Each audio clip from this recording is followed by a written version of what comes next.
अक्कलकोट मधल्या लीला आपण बऱ्याचशा ऐकल्यास. हो, पण मी जाणीवपूर्वक माझी अशी आज इच्छा आहे की अक्कलकोटमध्ये येण्यापूर्वी काय काय झालंय, लीला कशा झाल्या आणि वेगवेगळ्या ग्रंथांमध्ये त्यांचे कसे कसे संदर्भ सापडतात, आपण त्या सगळ्याच संदर्भांबद्दल आज बोलण्याचा प्रयत्न करू. बघणारे जे कोणी प्रेक्षक आहेत, जे ऐकणारे आहेत, तर त्यांना देखील असं वाटावं की तुम्ही अर्थात ते जीवन जगताय आणि तुमच्या समक्ष हे सगळे लीला होत आहेत. वामन बुवांचे वडील स्वामींकडे बघत राहिले. स्वामी त्याला म्हणाले की काय बघतोस, आपण पहिल्यांदा नाही भेटलोय, आपण तिसऱ्यांदा भेटलोय. ते म्हणाले आपण तिसऱ्यांदा कसे भेटलो. त्यांनी स्वामींनी स्वतः त्याचे दाखले दिलेले आहेत. त्यामध्ये पण असं सांगितलंय, जेव्हा तू तुझ्या आईला घेऊन काशीला चालला होतास त्यावेळेला तुझ्या आईला चालताना. आणि दुसरा दाखला त्यांनी असं सांगितलं की जेव्हा तू अडचणीत होतास त्यावेळेला तू विश्वनाथ नावाच्या एका ब्राह्मणाच्या घरी होतास, तर तिकडे तू आलास त्यावेळेला मी तुला. हा जो ग्रंथ आहे गुरुलीलामृत, हा गोपाळराव विद्वांस लिहित असताना 15व्या अध्यायापर्यंत लिहिणं चाललं होतं.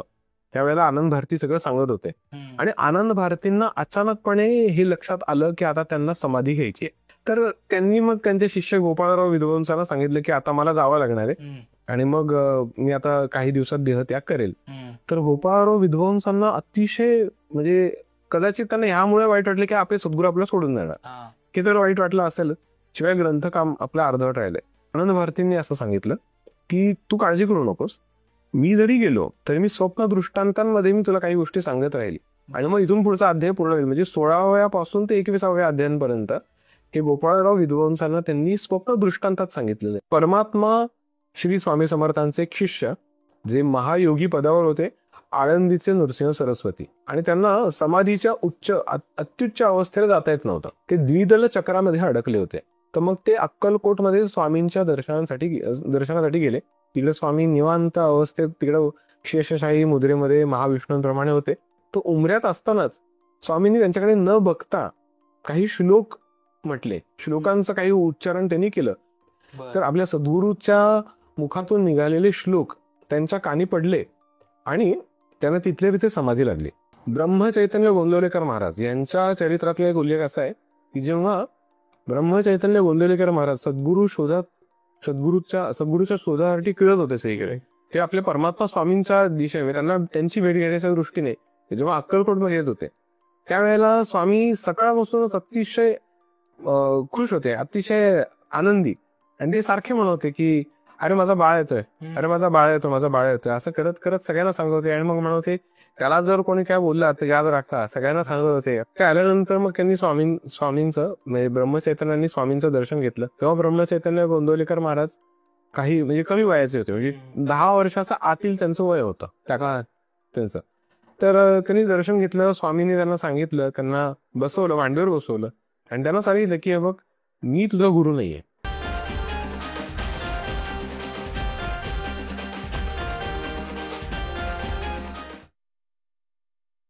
कॉस्मोस्टार मीडिया प्रेझेंट स्वीट टॉकच्या आजच्या पॉडकास्टमध्ये तुमच्या सगळ्यांचं मनापासून स्वागत. आणि आता आपण हा जो भाग आहे हा अर्थातच श्री स्वामी समर्थ यांच्या प्रकट दिनाविषयी करतोय. त्यामुळे स्वामी समर्थांच्या प्रकट दिनाच्याही सगळ्यांना खूप खूप शुभेच्छा. आणि अर्थातच या पॉडकास्टसाठी आपल्यासोबत गेस्ट आहेत, पाहुणे आहेत, अभिषेक दादा, सिद्धयोगी अभिषेक विनायक वैरागी. दादा तुमचं खूप खूप स्वागत परत एकदा पॉडकास्टवर. आणि प्रकट दिनाच्या, स्वामी समर्थांच्या प्रकट दिनाच्या तुम्हाला खूप खूप शुभेच्छा. तुम्हाला काय सांगावं असं वाटेल? स्वामी शरणम, श्री गुरु शरणम. धन्यवाद तुम्ही शुभेच्छा दिल्याबद्दल. आपल्या व्ह्युअर्सला पण सगळ्यांनाच शुभेच्छा. मी काही बोलण्याआधी माझे एक फेवरेट काय लाईन्स आहेत. मिलिंद माधव नावाचे एक भक्त कवी होते, त्यांनी काही रचना केलेल्या आहेत, मला ते अतिशय आवडतात. यापैकी एक मी छोटीशी ओवी म्हणतो. श्री अक्कलकोट स्वामी राया, स्मरुणे तुमच्या पवित्र पाया, स्तोत्र महात्म्य तुमचे गावया, प्रारंभ आता करतो मी. अशा प्रकारे परमात्मा श्री स्वामी समर्थांना आपण नमन केलेलं आहे, त्यांना प्रार्थना केलेली आहे की तुमचे आता स्तोत्र महात्म्य पद्धतीने तुमचे मी महात्म्य आता गायला प्रयत्न करतोय. आता त्यांना आपण नमन केलंय आणि त्यांना अजून एक माझी प्रार्थना आहे. ही प्रार्थना मला आता अचानक सुचली. मला असं वाटलं की आपण म्हणावं की सगळे जे कोणी हा पॉडकास्ट बघणार आहेत, आपले सगळे कोणी दर्शक आहेत, जे कोणी हे पॉडकास्ट बघतील त्या सर्वांच्या सात्विक आणि धर्मबद्ध इच्छा पूर्ण हो, अडचणी आणि व्याधी यांचं निवारण हो, हा पॉडकास्ट बघत असताना त्यांना सर्वांना अशा प्रकारे त्याची अनुभूती येऊ की एकदा काय हा पॉडकास्ट बघितला तर त्यामध्ये देखील आपली काही प्रमाणात भक्ती हो, आपल्याला देखील त्याचा काहीतरी उपयोग हो, स्वप्न दृष्टांत हो, अशी माझी इच्छा आहे. सर्वांनाच त्याचा लाभ हो, अशी माझी इच्छा आहे. वा. आणि अर्थातच सगळे उत्सुक आहेत दादा काय सांगणार आहेत आज याविषयी, त्यामुळे मी जास्त वेळ घेत नाही आणि दादा आपल्या पॉडकास्टला सुरुवात करतो. आपण जसं बऱ्याच पॉडकास्टमध्ये बोलत आलोय की श्रीपाद श्री वल्लभ चरित्रामृताबद्दल, जो श्रीपाद श्री वल्लभ यांच्या पूर्ण जीवनावर आधारित आहे. तर तसं जर स्वामींच्या बाबतीत म्हणायला गेलं तर असे कोणते ग्रंथ आहेत की जे आपले दर्शक वाचू शकतात किंवा त्याचं पारायण करू शकतात? रेफर केलेले मी काही जे ग्रंथ आहेत त्याबद्दल थोडासा उल्लेख करतो. श्री स्वामी समर्थांबद्दलचे जे जास्त मी प्रकर्षाने रेफर केलेले 2 ग्रंथ आहेत आणि दोन्हीचं एकच नाव आहे, गुरु लीलामृत. तर गुरु लीलामृत हे दोनही माझे स्वामींसंबंधित म्हटलं, परमात्मा स्वामींबद्दल, तर हे माझे फेवरेट ग्रंथ म्हणू शकतो मी. यामध्ये खूप त्यांचं गहन त्याच्यामध्ये त्यांच्याबद्दलचं वर्णन केलेलं आहे. तर हे 2 ग्रंथ 2 वेगवेगळ्या लेखकांनी लिहिलेले आहेत. एक म्हणजे परमात्मा स्वामींचे एक शिष्य वामनबुवा वैद्य, त्यांना वामनबुवा वामोरीकर पण म्हणायचे ते, आणि दुसरे म्हणजे स्वामींचेच अजून एक शिष्य आनंद भारती, त्या आनंद भारतींचे शिष्य गोपाळराव विद्वंस यांनी लिहिलेले 2 ग्रंथ आहेत गुरु लीलामृत. तर हे दोनही ग्रंथ जे आहेत हे दोनही ग्रंथांमध्ये वेगवेगळ्या कालावधीत ते लिहिले गेलेले आहेत. पण अर्थातच दोन्हीमधले काय काय सार, काय काय प्रसंग समान येतात, काय काय प्रसंग बरेच वेगळे आहेत त्यामध्ये. पण दोन्ही अतिशय म्हणजे आपण वाचत असतो तेव्हा आपल्याला असं जाणवतं की हे सगळं आपण त्या प्रसंगांमध्ये होतो का काय, असं आपल्याला वाटतं आणि आपण ते जगतो, असं छान वाटतं. त्या व्यतिरिक्त देखील बरेच असे काही त्यांच्याबद्दलचा उल्लेख केलेला, स्वामींचा उल्लेख केलेला असे काही ग्रंथ आहेत ज्यामध्ये गोपाळ केळकर नावाचे एक गृहस्थ होते, त्यांनी श्री स्वामी समर्थांची बखर लिहिलेली आहे. तर त्याबद्दल देखील मी काही प्रमाणात जेवढा घेता येईल तेवढा सार घेता आलेला आहे मला यामध्ये. अजून पुण्यामध्ये म्हणजे देश आपला स्वातंत्र्य होण्यापूर्वी त्या काळात पुण्यामध्ये दर रविवारी साप्ताहिक पुणे वैभव नावाचं एक साप्ताहिक यायचं. ते साप्ताहिक जे छापत होते त्यांनी लोकांना अपील केलं होतं, सांगितलं होतं की तुमचे काय अनुभव असतील श्री स्वामी समर्थांबद्दलचे तर हे कळवा. आणि मग त्यानुसार लोकांनी त्यांना कळवलं आणि मग त्यांनी ते प्रदर्शित केलं. लागोपाठ 2 वर्ष म्हणजे साधारण 1892 टू 1894 पर्यंत, म्हणजे ह्या 2 वर्षांमध्ये हे म्हणजे आपल्या समक्ष म्हणजे त्या काळात ते सगळ्या म्हणजे लोकांनी ते वाचले आणि ते लोकांना बरेचसे अनुभव आले श्री स्वामी समर्थांचे. अर्थातच ज्यांनी ते वाचलं ते वाचल्यानंतरही बऱ्याच जणांना बऱ्याच प्रमाणात अनुभव आले. म्हणजे लोकांचे अनुभव वाचून प्लस स्वतः ते म्हणजे जगल्याप्रमाणे कदाचित असं पण असू शकतं की परमात्म्याची लीला आपण स्मरण करतो आणि तो येतो आणि तर त्या पद्धतीने झालं असावं. आणि त्या काळातही बऱ्याच लोकांचे तसे अनुभव आले. शिवाय स्वामींचं ओवीबद्ध सगळ्यात पहिलं चरित्र हे सखाराम सरनाईक चांबळीकर, बहुतेक त्यांचं आडनाव होतं, सखाराम सरनाईक चांबळीकर, त्यांनी लिहिलं होतं. त्याचं नाव त्यांनी श्रीपाद भूषण हे नाव दिलं होतं. हे 1871 त्यांनी लिहिलं होतं. तर मला माहितीतले तर एवढे हे 4 चरित्र आहेत आणि त्यामध्ये प्रचंड वेगवेगळ्या पद्धतीचे असे उल्लेख येतात. जे ओवीबद्ध जे आहे त्यामध्ये ओव्यांमध्ये आहे. अर्थातच हे बाकीचे 2 ग्रंथ आहेत ते पण ओवीबद्धच आहेत, पण त्यामध्ये पण ना असे खूप छान वर्णन येतं सगळ्याबद्दलचं की म्हणजे अगदी परमेश्वरी माया काय असते आणि मानवी दुर्गुण काय काय असू शकतात, ह्या सगळ्याच अगदी प्रकर्षाने आपल्याला अशी जाणीव होते की कदाचित आपणही त्यातनं गेलोय का काय, असं वाटायला लागतं आपल्याला. वा वा. आणि दादा याचं आता गुरु लीलामृताचं पारायण करायचं असेल तर त्याला काही नियम किंवा असं? नाही, गुरु लीलामृत असे काही वेगळे विशेष असं काही नियम नाही त्यामध्येही दिल्याप्रमाणे, तसं काही नाही. त्यामध्ये आपण म्हणजे आता हे जे 2 ग्रंथ आहेत गुरु लीलामृत म्हटलं तर गुरु लीलामृत हा वामनबुवा वामोरीकरांनी लिहिलेला तो हा 53 अध्यायी ग्रंथ आहे. तो कदाचित 53च आहे. आणि आनंद भारती यांचे शिष्य गोपाळराव विद्वंस यांनी लिहिलेला हा 21 अध्यायी ग्रंथ आहे. तर हे दोनही ग्रंथ जे आहेत हे आपल्या पद्धतीने पण आपण डिवाइड करू शकतो की पहिल्या दिवसाला किती, दुसऱ्या किती. बरं. आता जे नवीन नवीन जे छापलेले ग्रंथ परत आपल्याला मिळतात, गुरु लीलामृत, त्यामध्ये हे अनुक्रमणिकेमध्ये टायटल काय म्हणू, डिस्क्रिप्शन मध्ये सगळं दिलेलं असतं काही काही ठिकाणी, की ते तुम्ही कुठल्या पहिल्या दिवसाला किती वाचायचं वगैरे, त्या पद्धतीने गेला तरी चालेल.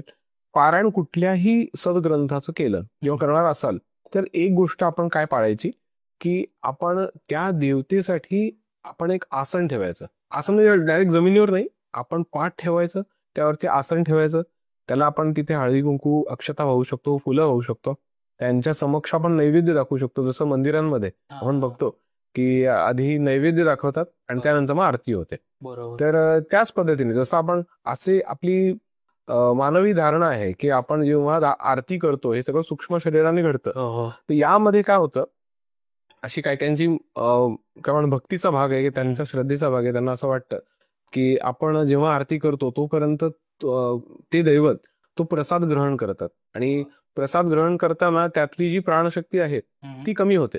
मग ती कमी झालेली प्राणशक्ती परत भरून आणण्यासाठी ते स्वतःचं पूर्णत्व त्यामध्ये सोडतात आणि म्हणून त्या पदार्थाचा प्रसाद होतो.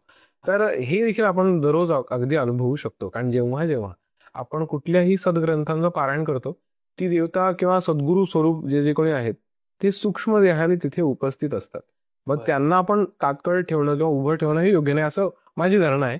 मग मी सांगतो की मला असं वाटतं की त्यांना आपण पाठावर बसवावं, हे माझ्या श्रद्धेचा भाग आहे, असं मी करतो. दुसरं, आपण कलश मात्र नक्की स्थापन करावा. कलश ज्यामध्ये कलशामध्ये बेसिक आपल्याला काय माहित नसेल तरी आपण त्यामध्ये एक ₹1.25 असतो किंवा ₹1 आणि कॉईन एवढं तर नक्कीच असावं. त्या व्यतिरिक्त तुम्ही हळकुंड टाकू शकता, भीमसेनी कापूर तर टाकू शकता तुम्ही, म्हणजे ते प्राणशक्तीचं प्रतीक आहे म्हणून किंवा ऑक्सिजनचं प्रतीक म्हणून ते टाकू शकता. हळद टाकू शकता थोडीशी किंवा हळकुंड टाकू शकता.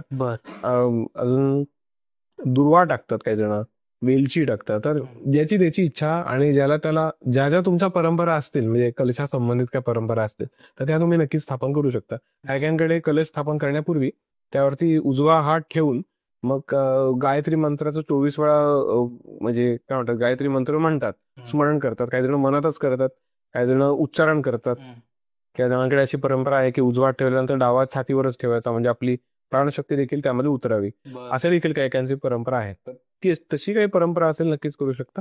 समजा तशी काही नाही पण तुम्हाला वाटतं की आपण करावी, तर आपण गायत्री मंत्र समजा नसेल जमत, हरकत नाही, तर तुम्ही गुरुमंत्र तुमचा कुठला असेल तो म्हणू शकता किंवा आराध्य दैवताचा मंत्र म्हणू शकता. नारळ स्थापन करून अष्टगंध दोन्हीला लावावं आणि मधोमध दोन्हीच्या कुंकू लावावं किंवा हळदी कुंकू लावावं आणि मग तो कलश मात्र आपण देवघरासमक्ष किंवा आपण ज्या स्थानापाशी, अर्थातच जिथे आपण पारायण करतो ते स्थान निश्चित असलं पाहिजे. म्हणजे आज आपण इथे केलं उद्या तिथे केलं असं नाही करून चालणार. स्थान निश्चित असावं, त्या निश्चित स्थानीच आपण ग्रंथ पारायण करावं. तर तिथे मग तो ग्रंथ आपण ग्रंथ देखील आणि कलश देखील स्थापन करतो. कलशाच्या शेजारी आपण कलश देखील पाटावर असावा छोट्याशा. कलशाच्या शेजारी देखील कलश जर समजा आपण विड्याच्या पानावर स्थापन केलं तरी चालेल किंवा अक्षतांचं आपण समजा एक सर्कल बनवलं आणि त्याच्यामध्ये मग स्थापन केलं तरीही चालेल. त्याच्या शेजारी देखील एक विड्याचं पान किंवा अक्षता आणि त्यावरती गणपतीची स्थापना करावी. आणि गणपती अतिशय महत्वाचा आहे, तो विघ्नहर्ता आहे, त्यामुळे विघ्न सगळे हरून जावे त्याचं पहिलं महत्वाचं दायित्व त्यांच्याकडे आहे. तर त्यांचे आपण स्थापना करतो सुपारीने. सुपारी आपण ठेवतो गणपतीची, त्यांना देखील दुर्वा आणि फुलं आपण दररोज बदलू शकतो. आपली इच्छा आपल्यानुसार आपण स्थापन करू. अजून एक महत्वाचा भाग म्हणजे आपण जेव्हा केव्हा पारायण करतो तर काही काही ठिकाणी, आता हे मला माझ्यासाठी नवीन होतं, पण आपल्यामध्ये काही नवीन काही सदस्य जेव्हा जॉईन झाले तर ते पारायण करत होते. पारायण करत असताना काही काहींचा एक अनुभव होता की त्यांनी मला ऍडमिन्स थ्रू एक मेसेज आला होता. एक ताई आहेत, त्यांचा मेसेज आला की त्या पारायण करतायत, श्रीपाद श्रीवल्लभ चरित्रामृताचंच पारायण करतायत आणि दररोज त्या म्हणायचं की पारायण मी करते, मला स्वामी दिसतात. म्हणजे मी स्वप्न, म्हणजे त्यांना त्या म्हणल्या मी झोपलीये आणि मला स्वप्न दृष्टांत व्हायचा की श्रीपाद स्वामी आलेत आणि त्या म्हणायचे की मला असं दिसायचं की मी पारायण करते तर ते येतात, म्हणजे ते येतात आणि नंतर ते निघून जातात. तर ते निघून का जात आहेत, ते निघून का जातात? तर मी म्हणलं मला तर काय तसं सांगता येणार नाही. मी त्यांना त्यातले काही नियम विचारले, म्हणजे तुम्ही काय काय पाळता याबद्दल त्यांनी मग मला सांगितलं. मग मला त्यामधलं विचारलं, म्हणलं त्यावर तर त्रुटी काही नाही, चुका काही नाही, नक्की अडतंय कुठे? मग मी त्यांना प्रश्न विचारला की तुम्ही काय जॉब वगैरे करता का? त्या म्हणाल्या हो. मग मी विचारलं तुम्ही राहता कुठे आणि मग तुम्ही जॉबला कुठे जाता. मग त्यावेळेला त्यांनी सांगितलं की त्या म्हणजे मुंबईच्या होत्या त्या मुंबईमध्ये राहतात आणि म्हणजे मुंबई जिल्हा किंवा ठाणे जिल्हा म्हणू आपण, तिथे ते राहतात आणि जॉबला ते वेगळ्या जिल्ह्यात आहेत. तर ते दररोज अपडाऊन करतात. तर हे देखील मला सगळ्यांना सांगणं आहे की ही माझी धारणा आहे. आणि माझे आजोबा, माझे दोन्ही आजोबा म्हणजे आईचे वडील, वडिलांचे वडील, हे दोघं देखील काही काही पारायण करायचे. तेव्हा हा नियम ते पाळायचे की जेव्हा आपण कुठल्या देवतेचं अनुष्ठान करतो, पारायण करतो, तेव्हा आपण ज्या शहरात राहतो त्याची वेस ओलांडायची नसते. जेवढं आपल्याला वास्तूमध्ये राहता येईल तेवढं थांबायचं असतं. कामानिमित्त तुम्ही जाऊ शकता, पण बाउंड्री ओलांडायची नसते. तर हे जर आपण पाळलं तर फार चांगलं आपल्यासाठी. याचं मुख्य कारण हे आहे की एनर्जी एक्सचेंज. आपण कुठे जातो तर त्या वेगवेगळ्या नवीन नवीन लोकांना वेगवेगळ्या स्थानी भेटणार, त्या स्थानांची वेगळी ऊर्जा. तर ज्या स्थानाची ऊर्जेची आपल्याला सवय झाली त्या स्थानाशी आपण निगडीत राहावं. नवीन नवीन स्थानांना जाऊ तर तिथल्या ऊर्जेची आपल्याला सवय होईल नाही होईल सांगता येत नाही. एनर्जी एक्सचेंज, एनर्जी कमी होते. करेक्ट. आता आपल्या मेन विषयाकडे येऊयात.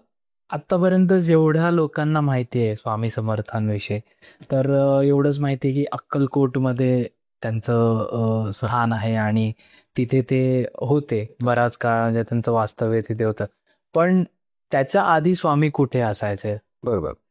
याला लागूनच मी आता गुरु लीलामृत मधलेच काही दाखले सांगतो यामध्ये, आणि मला हे अतिशय छान वाटतात. म्हणजे हे स्मरण करायला, हे वाचायलाही वारंवार मला फार छान वाटतं. त्यामध्ये पहिलं आपण एक दाखला घेऊ, तो वामन बुवा वैद्य म्हणजे वामोरीकरांच्या गुरु लीलामृतामधला. यामध्ये आता हा जो ग्रंथ आहे हा देखील गुरु शिष्य संवाद आहे. तर तो गुरु शिष्य संवाद कसा लिहिलाय, तर यामध्ये त्यांनी असं नमूद नाही केलंय की गुरु कोण आहे किंवा शिष्य कोण आहे. गुरु शिष्यांमध्ये संवाद चाललाय आणि मग त्यामध्ये त्यांनी बरेचसे वेदांमधले आणि उपनिषदांमधले दाखले घेतलेले आहेत. हे अतिशय सुंदर आहेत. थोडं थोडं नवीन व्यक्तीला थोडा कंटाळा येऊ शकतो, पण छान वाटतं ते वाचायला, ऐकायला देखील. आणि मग नंतर मग स्वामींच्या लीला प्रत्येक अध्यायाला त्यांनी घेतलंय. याच्यामध्ये एक मला आठवतं की ते दाखला असा आहे, वामन बुवांचे वडील ते जे होते ते एकदा द्वारकेला होते. आपलं द्वारका गुजरात मधलं. द्वारकेला असताना त्यांच्या कानावर अशी वार्ता आली की तिकडे भुऱ्या बाबा नावाचे एक सद्गृहस्थ आहेत. म्हणजे ते देखील संत पदालाच पोहोचलेली अशी एक व्यक्ती होते, भुऱ्या बाबा. तर भुऱ्या बाबांच्या घरी नरसिंह मुनी नावाचे कोणतरी एक मोठे महाऋषी आलेत, असं त्यांच्या कानावर वार्ता आली. मग ते म्हणाले आपण अशी संधी कशाला सोडायची. मग ते त्यांच्या दर्शनासाठी गेले. तर तिथे ते दर्शनाला गेल्यानंतर ते म्हणजे ती तेजपुंज मूर्ती, म्हणजे त्या व्यक्तीला जेव्हा मूर्ती म्हणजे आपण उपमा दिली, पण ती व्यक्ती आपण जेव्हा म्हणतो तर त्यांना बघून ते अवाक झाले, कारण त्यांचं तेज एवढं जास्त होतं की त्यांच्यामधून प्रकाश बाहेर पडत होता. तर तेच अर्थात आपले परमात्मा श्री स्वामी समर्थ. त्यांनी त्यांच्याकडे कृपा कटाक्ष टाकला आणि ते बघत राहिले. वामन बुवांचे वडील स्वामींकडे बघत राहिले. स्वामी त्यांना म्हणाले की काय बघतोस, आपण पहिल्यांदा नाही भेटलोय, आपण तिसऱ्यांदा भेटलोय. ते म्हणाले आपण तिसऱ्यांदा कसे भेटलो. तर त्यांनी स्वामींनी स्वतः त्याचे दाखले दिलेले आहेत. त्यामध्ये पण असं सांगितलंय की वामन बुवांच्या आजी म्हणजे वामन बुवांच्या वडिलांची आई यांच्याबद्दल त्यांनी सांगितलं की जेव्हा तू तुझ्या आईला घेऊन काशीला चालला होतास त्यावेळेला तुझ्या आईला चालताना मी आधार दिला होता. हे काय भाग्य असेल त्यांचं. आणि दुसरा दाखला त्यांनी असा सांगितला की जेव्हा तू अडचणीत होतास, तुला एक विशिष्ट काय अडचण, आता अडचणीबद्दल काही उल्लेख नाहीये, पण एक विशिष्ट तुझं काय एक संकट होतं तुझ्यासाठी आयुष्यामधलं, त्यावेळेला तू विश्वनाथ नावाच्या एका ब्राह्मणाच्या घरी होतास. तर तिकडे तू आलास त्यावेळेला मी तुला त्याच्या घरी दर्शन दिलं. आणि मग त्यांना हे दोनही दाखले आठवले. मग तेव्हा त्यांनी ओळखलं नव्हतं परमात्मा श्री स्वामी समर्थांना, आणि त्यांना हे दाखले आठवले. मग स्वामींनी स्वतःहून मग सांगितलं, अगदी मी त्यावेळेला एक त्यांचं स्मित हास्य करून अगदी आनंदाने असं सांगितलं की तुला 3 मुलं, तुझा सगळ्यात मोठा मुलगा वेणी माधव याला मी दक्षिण देशी यवन प्रांती दर्शन देईल, स्वतःहूनच सांगितलं. आणि तुझा दुसरा द्वितीय मुलगा विश्वनाथ याला कर्नाटक या प्रांती मी दर्शन देईल. मग याबद्दल देखील पुढे मी छोटासा एक उल्लेख करेल. फक्त आपला तसा म्हणजे दाखला हळूहळू करत मिळू दे, म्हणजे थोडंसं करत म्हणजे असं काय म्हणतात ना, लिंकिंग करत करत आपण बोलू. तिसरा मुलगा तुझा म्हणजेच वामन बुवा ज्यांनी हा ग्रंथ रचला, तर तो गुरु संप्रदाय प्रवर्तक होईल, हे अतिशय खूप मोठं पद झालं.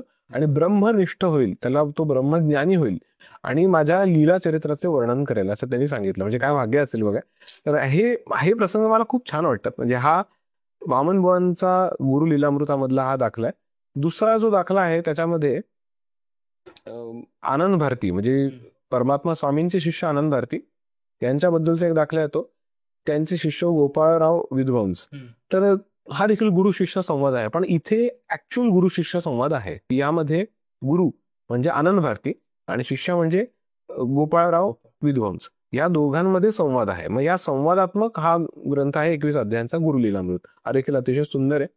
यामध्ये त्यांनी सांगितल्याप्रमाणे म्हणजे सगळं ते गोपाळराव विद्वंसांनी लिहिलेलं आहे. त्यामध्ये असं होतं की आनंद भारती हे सगळे दाखले त्यांना सांगत असतात.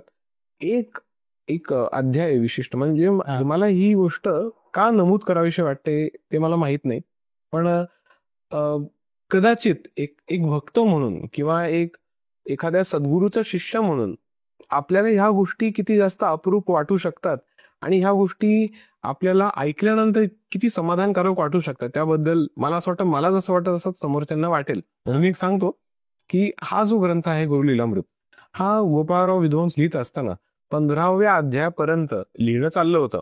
त्यावेळेला आनंद भारती सगळं सांगत होते आणि आनंद भारतींना अचानकपणे हे लक्षात आलं की आता त्यांना समाधी घ्यायची आहे, समाधी घ्यायला लागणार आहे असं त्यांना लक्षात आलं.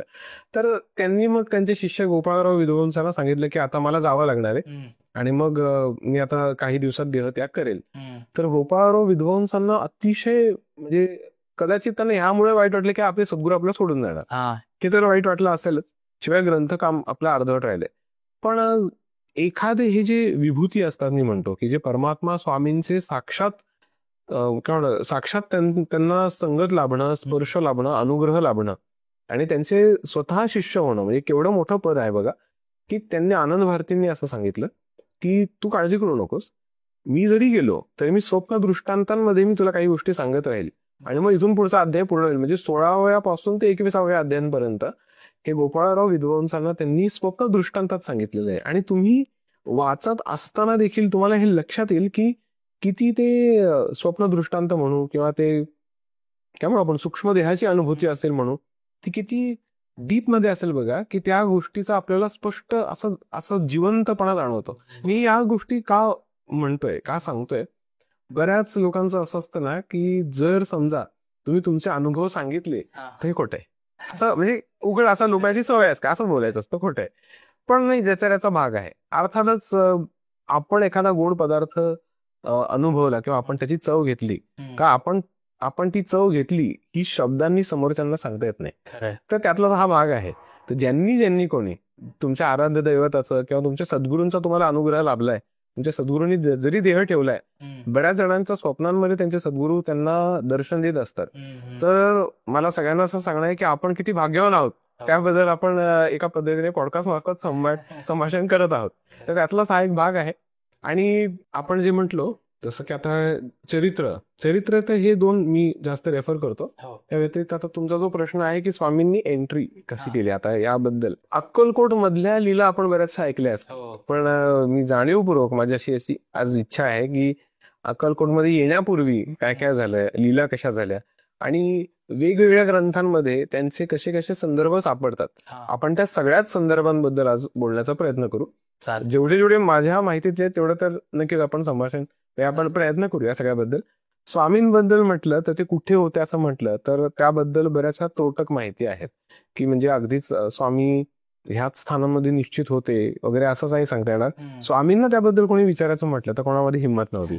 आणि अर्थातच स्वामी हे खूप कमी बोलायचे, तर सांकेतिक भाषेत बोलायचे. मिलिंद माधवांचं एक श्लोक मला तो खूप छान वाटतो म्हणायला, मी तो एक उल्लेख करतो या सगळ्याचा. स्वामींचे बोलणे थोडे जणू काय कठीण कोडे, अर्थ काढावे तितुके थोडे, त्यात भविष्य असे भरलेले. त्यामुळे हे अगदी लागू होतं स्वामींच्या बाबतीत म्हटलं तर. आणि सगळ्या ग्रंथांमध्ये या सगळ्याचा उल्लेख येतो. आणि स्वामींबद्दलच आपण बोलतोय म्हणून परत अर्थातच स्वामींना आपण नमन करून हेच म्हणू की दत्तात्रया तुम्ही निराकार निर्गुण, नरदेह तरीही केला धारण, सकळ भूप्रदेश केला पावन आपल्या चरणस्पर्शाने. तर आपल्या चरणस्पर्शाने जे जे काही भूप्रदेश त्यांनी पावन केले त्याबद्दलही मी काही उल्लेख करण्याचा प्रयत्न करेल यामध्ये. तर अर्थातच आता आले कुठून म्हटल्यापेक्षा आता आपण ना 3 ग्रंथांचं संमिश्र सार थोडासा फास्ट आपण जाण्याचा प्रयत्न करू. श्रीपाद श्रीवल्लभ चरित्रामृत अर्थात आपल्याला सगळ्यांना माहिती आहे. यामध्ये एक छोटासा प्रसंग येतो. असे 3 टोटल प्रसंग आहेत. त्यातला एक मला छान वाटतो आणि आठवतो चांगला प्रकर्षाने, की श्रीपाद स्वामींनी जेव्हा जे लहान होते त्या काळात आणि तेव्हा बापनाचार्युलू यांच्या भुवर मध्य म्हणजे बरोबर 2 भुवयांच्या मध्ये अंगठ्याने स्पर्श केला तर त्यावेळेला त्यांना समाधी लागली. आणि मग समाधीमध्ये त्यांनी काय काय पाहिलं तर सगळ्यात पहिलं त्यांना हे दिसलं की सुमती महाराणी या महालय अमावस्येच्या दिवशी त्यांच्या दारात अतिथी आलेत म्हणून मग त्यांनी भिक्षा वाढली. आणि तो जो अतिथी आहे तो भयंकर नाद गर्जना होतील असा हसला आणि तो मग दिसला तो दत्तात्रय स्वरूपामध्ये परिवर्तित झाला. तो म्हणजे दत्तात्रय. आणि दत्तात्रयांचं त्यांना दर्शन झालं. दत्तात्रयांनी मग त्यांना वरदान दिलं की मी तुमचा पुत्र म्हणून जन्माला येईल, हे अवतरित होईल. मग ते ज्योती रूपाने श्रीपाद श्रीवल्लभ स्वरूपात अवतरित झाले. मग ते 16 वर्षांचे झाले. 16 वर्षांचे झाल्यानंतर मग त्यांनी गृहत्याग केला. मग ते कुरवपूरला गेले. अवतार कार्य त्यांचं तिकडे संपुष्टात कसं आलं तर ते कृष्णा नदीवर चालत चालत अंतर्धान पावले. आणि त्यानंतर मग त्यांना हे दिसलं की एक त्यांच्यासारखे दिसणारे म्हणजे बापाने दिसणारे एक यती किंवा आपण म्हणू संन्यासी उंच आणि अगदी ताठ मानेने चालणारे त्यांच्या मोठ्या शिष्यगणांसहित ते दंड धारण करून चालतायत असे त्यांना दिसले. तसं एखादा कॅमेरा आपण झूम करावा त्या पद्धतीने सगळ्याचे लेखणी या पद्धतीने त्याचं वर्णन येतं. आणि त्यावेळेला स्वामींनी त्यांच्याकडे म्हणजे बापनार्या बघतायत हे सगळं त्यांच्याकडे नजर रोखून त्यांना सांगितलं काय बघता, याला नृसिंह सरस्वती हे रूप म्हणतात. हा अवतार म्हणजे या अवताराला नृसिंह सरस्वती असं म्हणतात. मग ते कसं त्यांनी लीला वैभव त्यांनी धारण केलं आणि मग त्यांनी 80 वर्ष पूर्ण ते म्हणजे त्यांचं अवतार कार्य चाललं. मग त्यानंतर त्यांनी त्यांचे जे वस्त्र होते ते कृष्णा नदीवर ठेवले. मग ते त्यावरती बसले. हे गुरुचरित्र देखील उल्लेख येतो. आणि मग ते मग कर्दळी वनात गेले. कर्दळी वनात महाऋषी महायोगी अनेक वर्षांपासून त्यांची वाट बघत होते. मग 300 वर्ष त्यांनी तिकडे तप केलं. मग त्यातून त्यांच्याकडे वारुळ तयार झालं. मग ते त्यातून बाहेर आले. परत बापनारायणकडे त्यांनी नजर रोखून सांगितलं की काय बघता, या रूपाला श्री स्वामी समर्थ असं म्हणतात. मग परत त्याचं वेगळं अवतार कार्य झालं. मग त्यानंतर त्यांनी अक्कलकोटमध्ये प्राणत्याग करून मग तो प्राण तिथे श्रीशल्यमच्या आपण काय पहिला वटवृक्षात गेला. वटवृक्षातून मग श्रीशल्यमच्या शिवलिंगामध्ये गेला. आणि मग तिथून मग आकाशवाणी त्यांना झालेली आठवली की बापानार्या तू अतिशय भाग्यवान आहेस वगैरे. त्यामध्ये उल्लेख अतिशय सुंदर आहे. तर यामध्ये आपल्याला हे लक्षात येतं की स्वामी नक्की कुठून आले हे आपल्याला लक्षात येतं. गुरुचरित्रामध्ये देखील हे वर्णन येतच की ते कर्दळी वनात गेले. मग कर्दळी वनात येताना ते श्री स्वामी समर्थ या अवतारात आले. एक भजन आहे, तुम्ही अतिशय म्हणजे मला खूप आवडतं हे भजन, तुम्ही ऐकलेही असेल. जगत वंद्य अवधूत दिगंबर दत्तात्रय गुरु तुम्ही चला. विठाबाई ज्या होत्या, विठाबाई जोगन म्हणायचे त्यांना म्हणायचे, त्यांनी लिहिलेलं हे भजन आहे. त्यामध्ये देखील एक उल्लेख येतो, कर्दळी वनीचा बहाणा करूनी गाणगापुरी स्थित गुरु तुम्ही चला. हा देखील एक मी उल्लेख आता काही वेळात करेल. गोपाळराव विद्वंस यांनी लिहिलेलं जे गुरु लीलामृत जो ग्रंथ आहे त्याच्यामध्ये कशाचा उल्लेख झाला आणि कसा आहे ते मी थोडं सिक्वेन्स नुसार सांगतो. आणि खूप छान वाटतं आपण ते बघताना ऐकताना. तर सगळ्या पद्धतीने काय सांगितलं की नृसिंह सरस्वती कर्दळी वनात गेले. तिथे त्यांनी समाधी अवस्थेत त्यांनी प्रवेश केला. पद्मासन धारण केले, ज्ञान मुद्रा केली आणि मग त्यांनी म्हणजे समाधीमध्ये प्रवेश केला. तर हीच मगाशी मी उल्लेख केला, कर्दळी वनेचा बहाणा करून गाणगापूर स्थित तुम्हीच ना. म्हणजे आता हा उल्लेख कसा येतो बघा की भक्तांनी स्मरण करताच ते गाणगापुरी प्रकट व्हायचे. असं हे गोपाळराव विद्वंस यांनी लिहिलेल्या गुरुचरित्रामध्ये गुरु लीलामृतामध्ये याचं वर्णन येतं. मग ते यवन राज्याने यवनांचं राज्य वाढायला लागलं, मिलेंच्या लोकांचं राज्य वाढायला लागलं. मग त्यामुळे धर्माला ग्लानी यायला लागली. मग त्यांनी त्यामुळे त्यांनी त्या स्थानाचा त्याग केला. आणि मग त्यानंतर ते कर्दळी वनात त्यांनी समाधी त्यांची सोडून ते स्थानाचा त्याग करून ते कलकत्त्याला आले. कलकत्त्याला काली मंदिरामध्ये ते काही वेळ थांबले. काही जण म्हणतात कालीचं दर्शन घेतलं, काही जण म्हणतात ते फक्त मंदिरात थांबले होते. आणि मग तिथून मग ते गंगेकाठी आले. गंगेकाठी आल्यानंतर एका वटवृक्षाखाली, काहींचं म्हणणं आहे की पिंपळ वृक्षाखाली, तिकडे त्यांनी समाधी धारण केली. मग तिकडे पद्मासन आणि ज्ञानमुद्रा धारण केली. तिकडे त्यांनी समाधीत प्रवेश केला. मग त्यांच्याकडेने वारुळ तयार झाला. आणि मग तिकडे लाकूड तोड्या आला. त्या लाकूड तोड्याच्या हातून कुऱ्हाड पडली. मग ती वारुळ तुटलं ते. स्वामी त्यातून बाहेर आले. आणि जो लाकूड तोड्या होत्या त्याने माफी वगैरे मागितली. स्वामींनी त्याला माफ केलं, अभयदान दिलं आणि त्याला सोडवलं. एक गाणं देखील आहे बरं काय याबद्दल, उद्धवाने उद्धार हो केला, माणसाचा पुण्यात्मा झाला. तोची एक समर्थ नावाचा एक मूवी आहे श्री स्वामी समर्थांवरती केलेला. त्यामध्ये देखील या एक प्रसंग असा दाखवलेला आहे. आणि सुंदर वाटतं हे सगळं बघायला, कारण प्रत्येकाचा आपल्या श्रद्धेचा भाग आहे. अतिशय सुंदर वाटतं. लाकूड तोड्याला अभयदान दिल्यानंतर ते मग काशी क्षेत्री गेले. काशीवरनं गंगोत्रीला गेले, गंगोत्री यमुनोत्री. मग हरिद्वारला गेले, मग बद्रीनाथ केदारनाथला गेले. तिथून देवलग्राम जे एक ग्राम आहे, म्हणजे गाव आहे उत्तर भारतातलं, तिकडे त्यांनी स्वतःच्या पादुका स्थापन केल्या. आणि मग त्यानंतर ते गोदावरी तटी आले. गोदावरी तटी आल्यानंतर मग ते हैदराबादला गेले. हैदराबादला त्या काळात भागानगर म्हणायचे. भागानगर पूर्वीचं नाव, म्हणजे पुरातन नाव त्याचं भाग्यनगर असं म्हणतात, भाग्यनगर. मग त्यानंतर ते राजूरला आले. राजूर हे महाराष्ट्रातलं एक स्थान आहे. तिकडे त्यांनी स्वतःचा मठ स्थापन केला. त्यावेळेला त्याला चंचल भारती म्हणायचे त्या स्थानी, म्हणजे राजूर स्थानी पण. आणि उत्तर भारतातही काही ठिकाणी त्याला चंचल भारती म्हणायचे. आणि मग ते कृष्णपुरी उडुपी या ठिकाणी आले. आणि त्यानंतर ते मंगळवेढ्यात आले, म्हणजे मंगळवेढा हे आपलं महाराष्ट्रातलं स्थान. मग इथे मग त्यानंतर ते स्थिर झाले. हे झालं गोपाळराव विद्वांसांनी सांगितलेलं. आता वामन बुवा वामोरीकर यांनी सांगितलेलं जे स्थान आहे त्याबद्दल, त्यामध्ये उल्लेख असा येतो की सगळ्यात पहिले ते हरिद्वारला आले. हरिद्वार पासून मग सुरू होतो. मग हरिद्वार, त्यानंतर मग ते कृष्ण त्रिविक्रमला आले. मग तिकडून मग ते द्वारकेला आले. मग जुनागड गिरनारला आले. आणि मग हनुमानधारीला आले. मग जगन्नाथपुरी, रामेश्वरम, आंबेजोगाई, मोहोळ अशा ठिकाणी आले. शके 1757 ते मंगळवेढ्याला आले असं त्यांचं म्हणणं आहे. मंगळवेढ्यावर मध्ये आल्यानंतर म्हणजे महाराष्ट्रात ते 12 वर्ष राहिले. त्यानंतर शके 1775 ते पंढरपूरला गेले. मग पंढरपूरवरून परत मोहोळला गेले. मोहोळला परत 5 वर्ष त्यांनी निवास केला. आणि त्यानंतर मग ते अक्कलकोटला आले. असे वामन बुवा वामोरीकर यांच्या ग्रंथानुसार येतं. आता माझं असं म्हणणं आहे की अर्थातच या सगळ्याचे जरी दाखले विरोधाभास दाखवले असले तरी यामध्ये असंही घडू शकतं की ते स्थूल काय आणि सूक्ष्म काय दोन्ही रूपाने सगळीकडे वावर करू शकतात. अर्थात आपण कित्येक दाखले असे पाहिले असतील, ऐकले देखील असतील. म्हणजे थोडासा वेगळा विषय आहे, पण नंतर मी या मूळ विषयावरती येतोच की कित्येक संतांबद्दल तुम्ही ऐकलं असेल. अगदी एकनाथ महाराज आहेत, अजून माणिक प्रभू आहेत, बरेच संतांबद्दल तुम्ही ऐकलं असेल की अजून शंकर महाराज आहेत, आपले साईबाबा आहेत. तर यांनी एकाच वेळेला अनेक ठिकाणी दर्शन दिलं होतं. त्यांच्या शिष्यांना भेटले, त्यांच्या घरी जाऊन संवाद साधला, त्यांच्या घरातलं अन्न ग्रहण केलं. एकाच वेळेला अनेक ठिकाणी ते त्या वेळेला ते करू शकले. तर आता आपण परमात्म्याबद्दल बोलतोय. परमात्मा स्वामींना ह्या सगळ्या गोष्टी नक्कीच अशक्य नव्हत्या. तर हे सगळं काही खरं आहे, आपण सगळ्याला खरं मानतोय. आणि ही सगळी परमात्मा स्वामींची लीला आहे, त्यांची योजना आहे. त्याच व्यतिरिक्त तसं मोऱ्याशी मी मिलिंद मानव यांचा उल्लेख केला. मिलिंद मानव जे आहेत त्यांनी त्यांच्या पोथीमध्ये एक सिक्वेन्स फॉर्मॅटमध्ये एक छान वर्णन केलंय, ते मला अतिशय आवडतं. तर तुमची अनुमती असेल तुम्ही सांगतोच.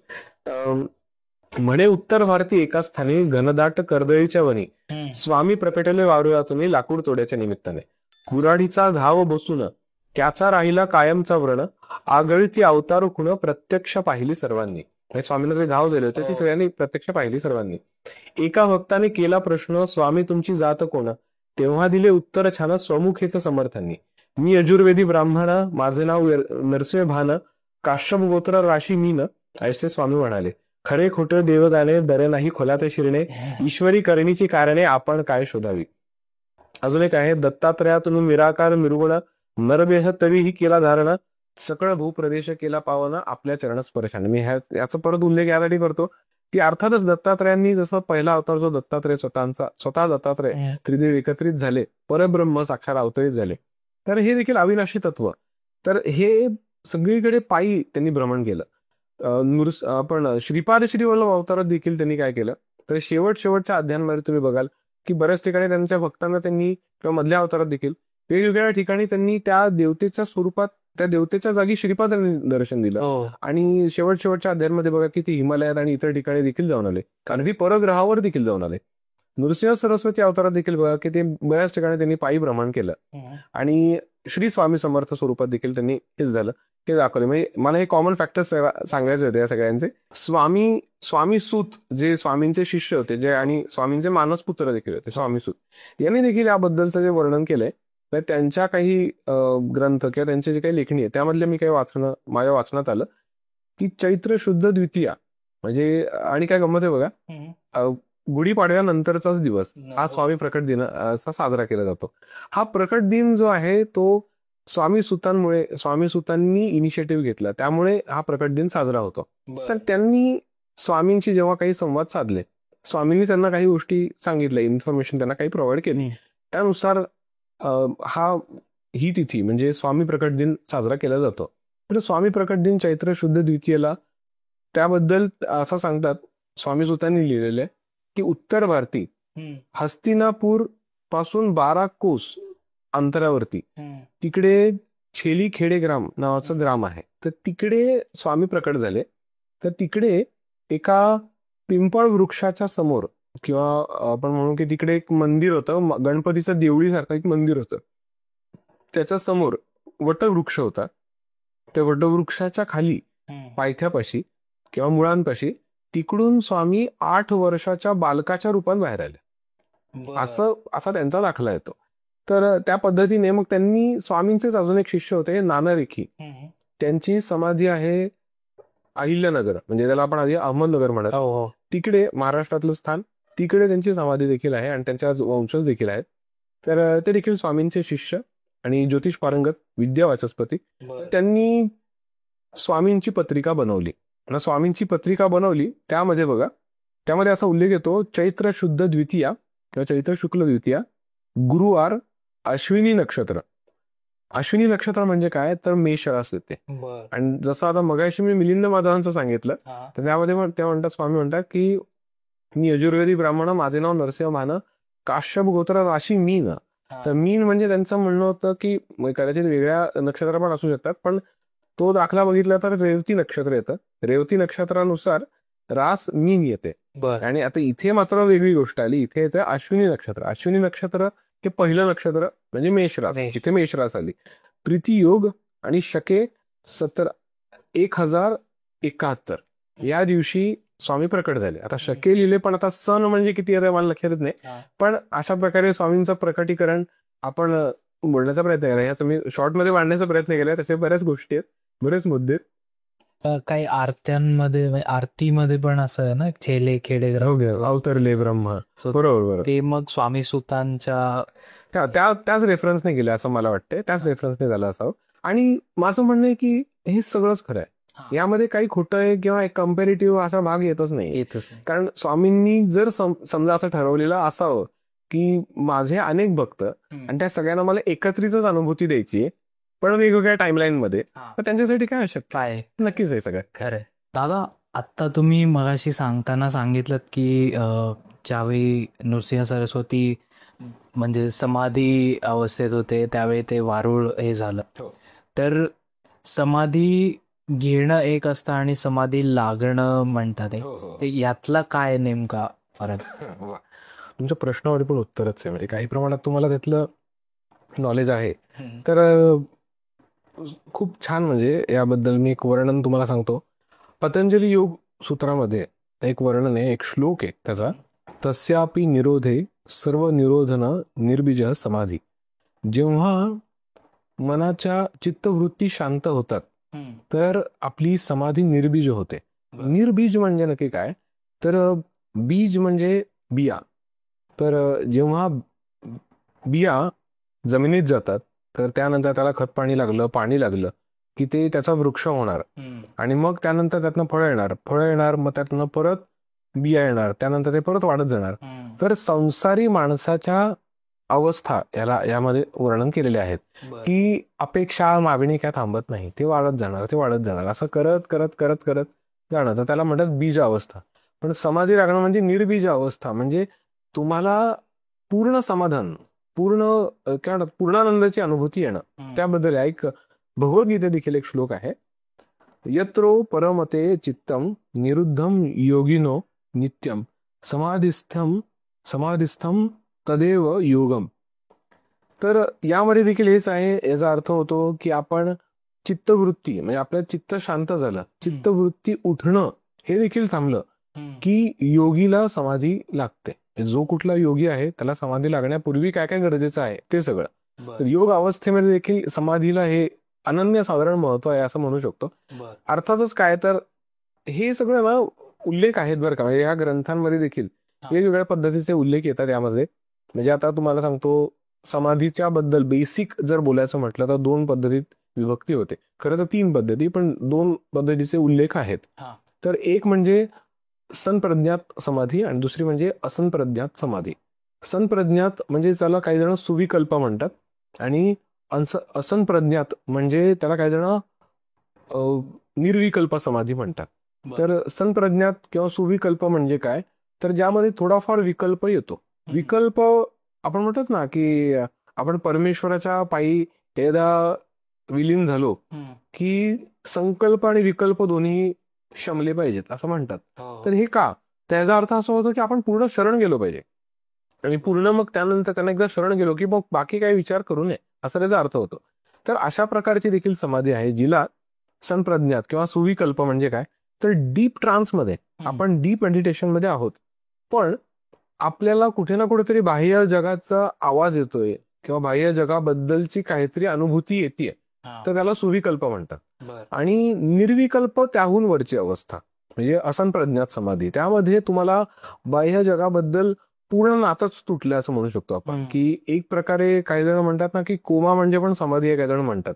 त्याला हे कितपत खरं आहे मला माहित नाही, पण असंप्रज्ञात समाधी म्हणजे काय, तर यामध्ये आपल्याला चित्तवृत्ती तर उठत नाहीच, दुसरं म्हणजे आपल्याला पूर्ण शून्य अवस्था जाणवते आणि आपण त्यामध्ये पूर्ण म्हणजे आपण काय म्हणू, आपण वेगळ्याच एका अवस्थेत असतो. समाधी आणि झोप यामध्ये फरक आहे बरं का. समाधी म्हणजे झोप नाहीये, काही काहींना झोपही गाढ लागू शकते, पण झोप हा तात्पुरता मृत्यू आहे. कारण त्यावेळेला तुम्ही हे विसरलेला आहात की आपण मनुष्य देहाच राहतोय, पण आपण म्हणजेच मनुष्य नाहीये. हा फरक आहे. तर हे योग मार्गात सांगितलेले ह्या गोष्टी आहेत. नाथपंथातही याबद्दल फार चांगले चांगले म्हणजे आपण वर्णन ऐकू शकतो. मूलतः योग मार्ग हा 8 भागात विभक्त आहे. यम यम आसन प्राणायाम प्रत्याहार धारणा ध्यान समाधी. तर समाधी हे अत्युच्च शिखर आणि शेवटची अवस्था. की आधी धारणा म्हणजे काय, तर आपण शिवलिंगावरती अभिषेक करतो, तर त्यावेळेला की आता काही ना हा प्रश्न पडतो बरं का, की आपण शिवलिंगाला अभिषेक करायचा तो सावकाशच का करायचा, एकदम काय होतायचं. काही ठिकाणी करतात काही लोक. तर तसं न करता आपण धारणा संथत धारच का लावायची, तर ती धार जी आपण धार लावतो तिला धारणा म्हणतात. म्हणतो ना पाण्याची धार लागणे, आपण म्हणतो पाण्याची धार लागली, पण पाण्याची धार लागत असताना आपण कुठल्या ऊर्जेला समरस झालो त्याला म्हणतात धारणा. तर आपण धारणा लावतो. आपण देवता शिवलिंगाला अभिषेक करणं म्हणा किंवा इतरही देवतांच्या मूर्तीला अभिषेक करताना आपण संथत करायचं आहे. ते त्यांना अभिषेक करताना आपल्याला रिलॅक्स वाटलं पाहिजे, आपल्याला शांत हलकं वाटलं पाहिजे. कारण कुठे ना कुठेतरी आपण जेव्हा शिवलिंगावर अभिषेक करतो तेव्हा आपल्या मिल्की वे नावाचं जे आपलं जे ब्रह्मांड आहे त्याच्यामध्येच ती स्पंदनं सगळी पसरणार आहे. आणि गंमत बघा काय, की शिवलिंगाला पाण्याने अभिषेक करतात आणि आपल्या ब्रह्मांडाचं नाव पण मिल्की वे आहे. तर ही गंमत आहे. तर आपण ही धारणा अवस्था झाली ज्यामध्ये आपण शक्तीची केंद्र ओळखली, धारण किंवा चैतन्याची केंद्र ओळखली आणि नंतर मग त्यानंतर आपण ध्यान अवस्थेमध्ये सरकतो हळूहळू. मग त्यावेळेला आपण डीप जातो, डीप ट्रान्समध्ये जाण्याचा प्रयत्न करतो. आपण स्वतःला तर ओळखतोय, पण आपल्याला काहीतरी विशेष साध्य करायचंय, मग त्यावेळेला ध्यान लागतं. आणि हे सगळं मग मला काहीतरी साध्य करायचंय, मला काहीतरी मिळवायचंय, माझं हे काहीतरी गेलं तर, मला हे काहीतरी मिळालं तर, पुढे ना मागे, ना वर ना खाली, ना उजवीकडे ना डावीकडे, ना चांगलं ना वाईट, ना सन्मान आणि ना अपमान, या सगळ्या ना सुख आणि ना दुःख, या सगळ्या भेदाभेदांमधनं आपण सुटतो, त्याला म्हणतात समाधी. तर ही समाधी योग मार्गामध्ये लागणे म्हणजे आपण त्या अवस्थेला आपण डीप ट्रान्समध्ये, म्हणजे काय म्हणू आपण, एक प्रकारे मेडिटेशनल डीप ट्रान्स असं म्हणू शकतो आपण त्याला. तर त्यामध्ये आपण जातो. आणि समाधी घेणे म्हणजे काय, तर अर्थातच तीच समाधी, पण फक्त कुठल्या जाणीवेमध्ये किंवा कुठल्या कॉन्शियसनेसमध्ये. तर समाधी लागणे म्हणजे शरीरामध्ये राहून आपण इतक्या डीप कॉन्शियस स्टेटला जातो की हे ओळखतो की हो मीच सर्व काही व्यापून आहे. तर मी म्हणजे नक्की कोण? तर तो आत्मा. आणि हे शास्त्रातलं वर्णन आहे की जीवात्माच परमात्मा आहे.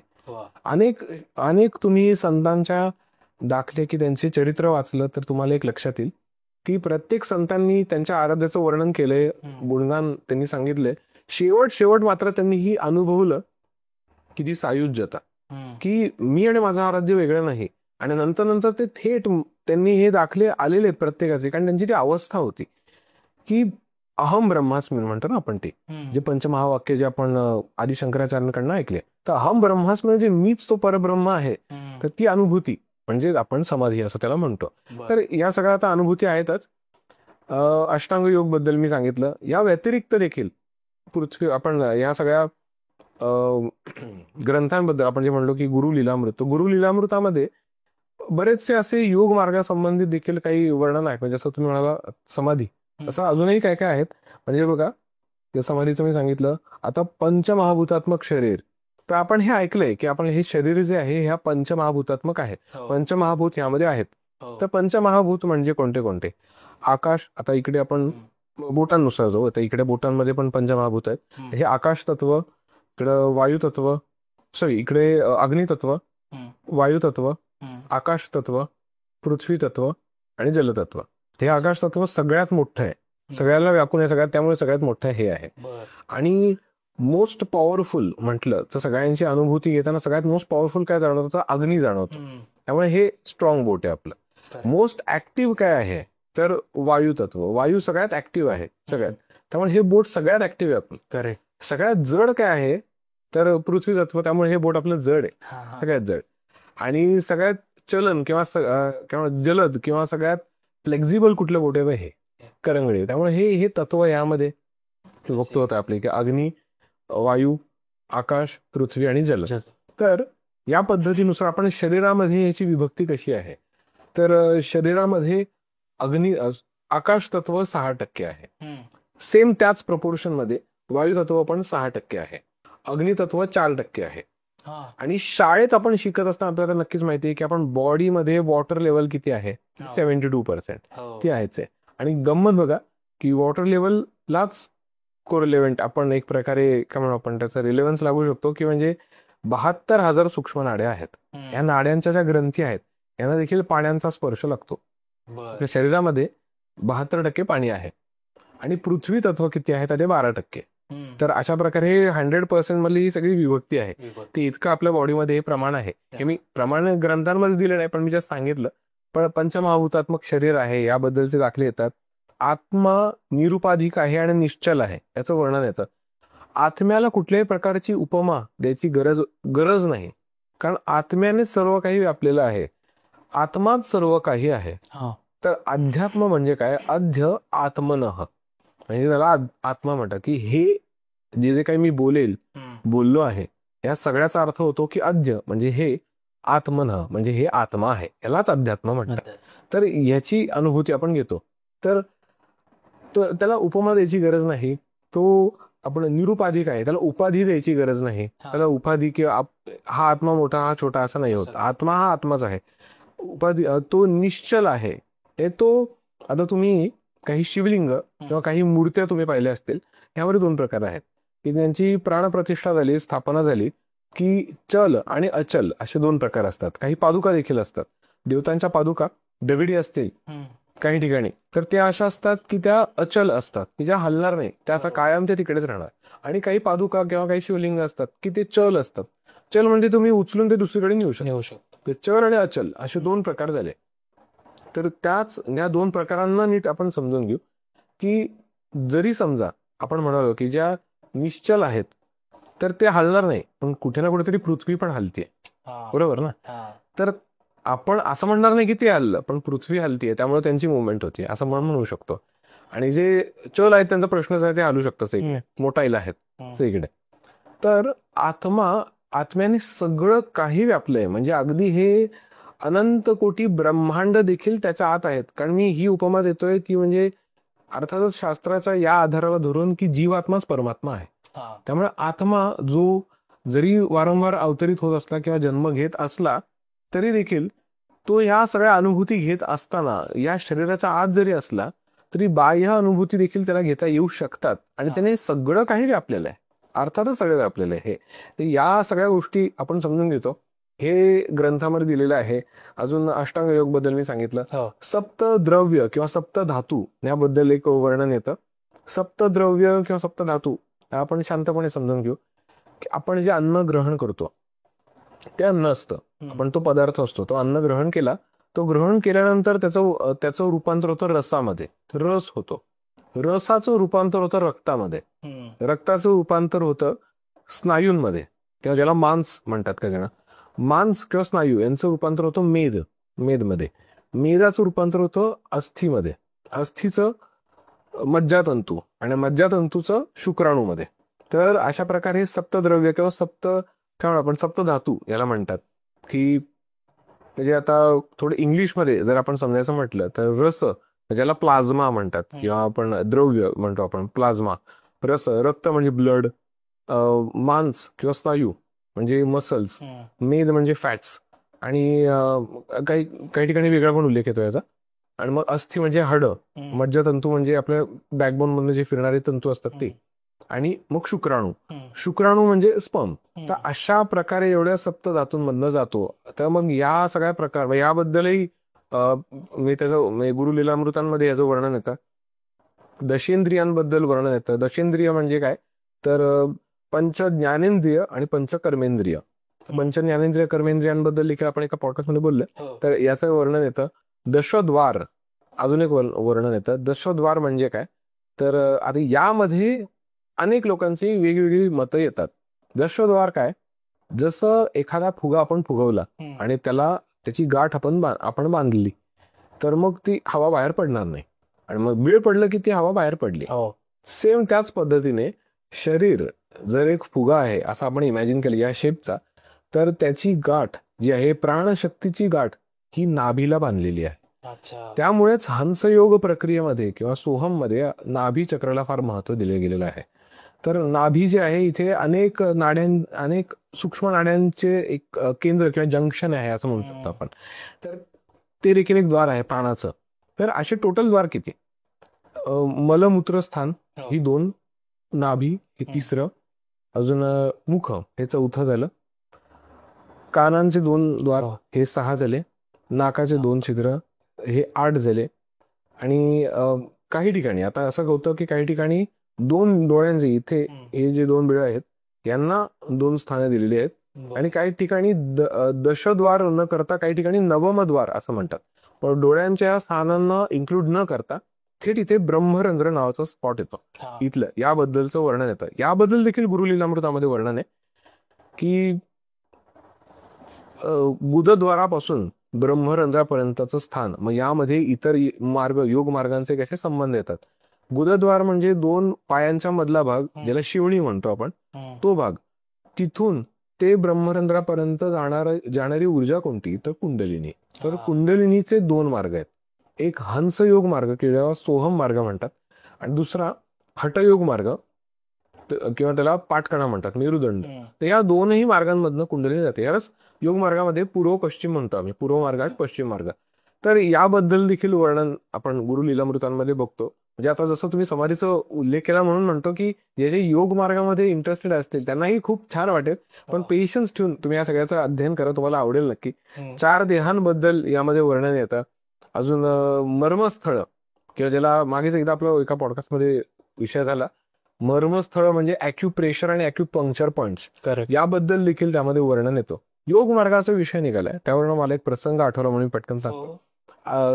परमात्मा श्री स्वामी समर्थांचे एक शिष्य जे महायोगी पदावर होते, आळंदीचे नृसिंह सरस्वती, त्यांच्याबद्दलचा एक उल्लेख मी वाचला की ते जेव्हा त्यांना बऱ्याचशा योगिक क्रिया माहीत होत्या आणि त्यांना समाधीच्या अत्युच्च अवस्थेला जाता येत नव्हतं आणि ते म्हणताना म्हणायचे की त्यांना जाणवायचं, वर्णन मी तसं वाचलंय की ते द्विदल चक्रामध्ये अडकले होते, तर त्यांना वरपर्यंत जाता येत नव्हतं. तर हे साधारणपणे काही लोकांना लक्षात येणार नाही, पण जे योग मार्गात ज्यांना कोणाला अत्युच्च अवस्थेच्या सद्गुरूंची प्राप्ती झाली असेल त्यांना या सगळ्या गोष्टी लक्षात येतील की द्विदल म्हणजे काय, द्वि म्हणजे 2, दल म्हणजे पाकळ्या. 2 पाकळ्यांचं चक्र कुठलं? आज्ञाचक्र.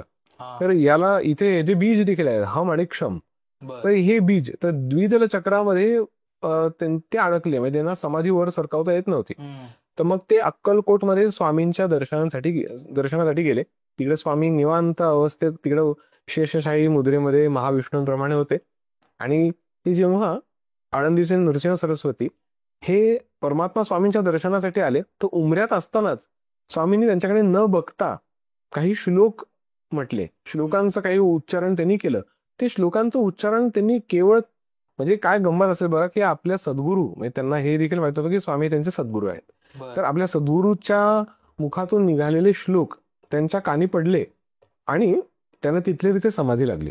त्या समाधीमध्ये त्यांना अनुभूती आली की त्यांचं द्विदल चक्र ओपन होऊन ते विश्वरूप अवस्था, म्हणजे ब्रह्मरंध्राला छेद करून, म्हणजे सहस्त्रार चक्र ओपन होऊन ब्रह्मरंध्राला देखील छेद केलेला आहे.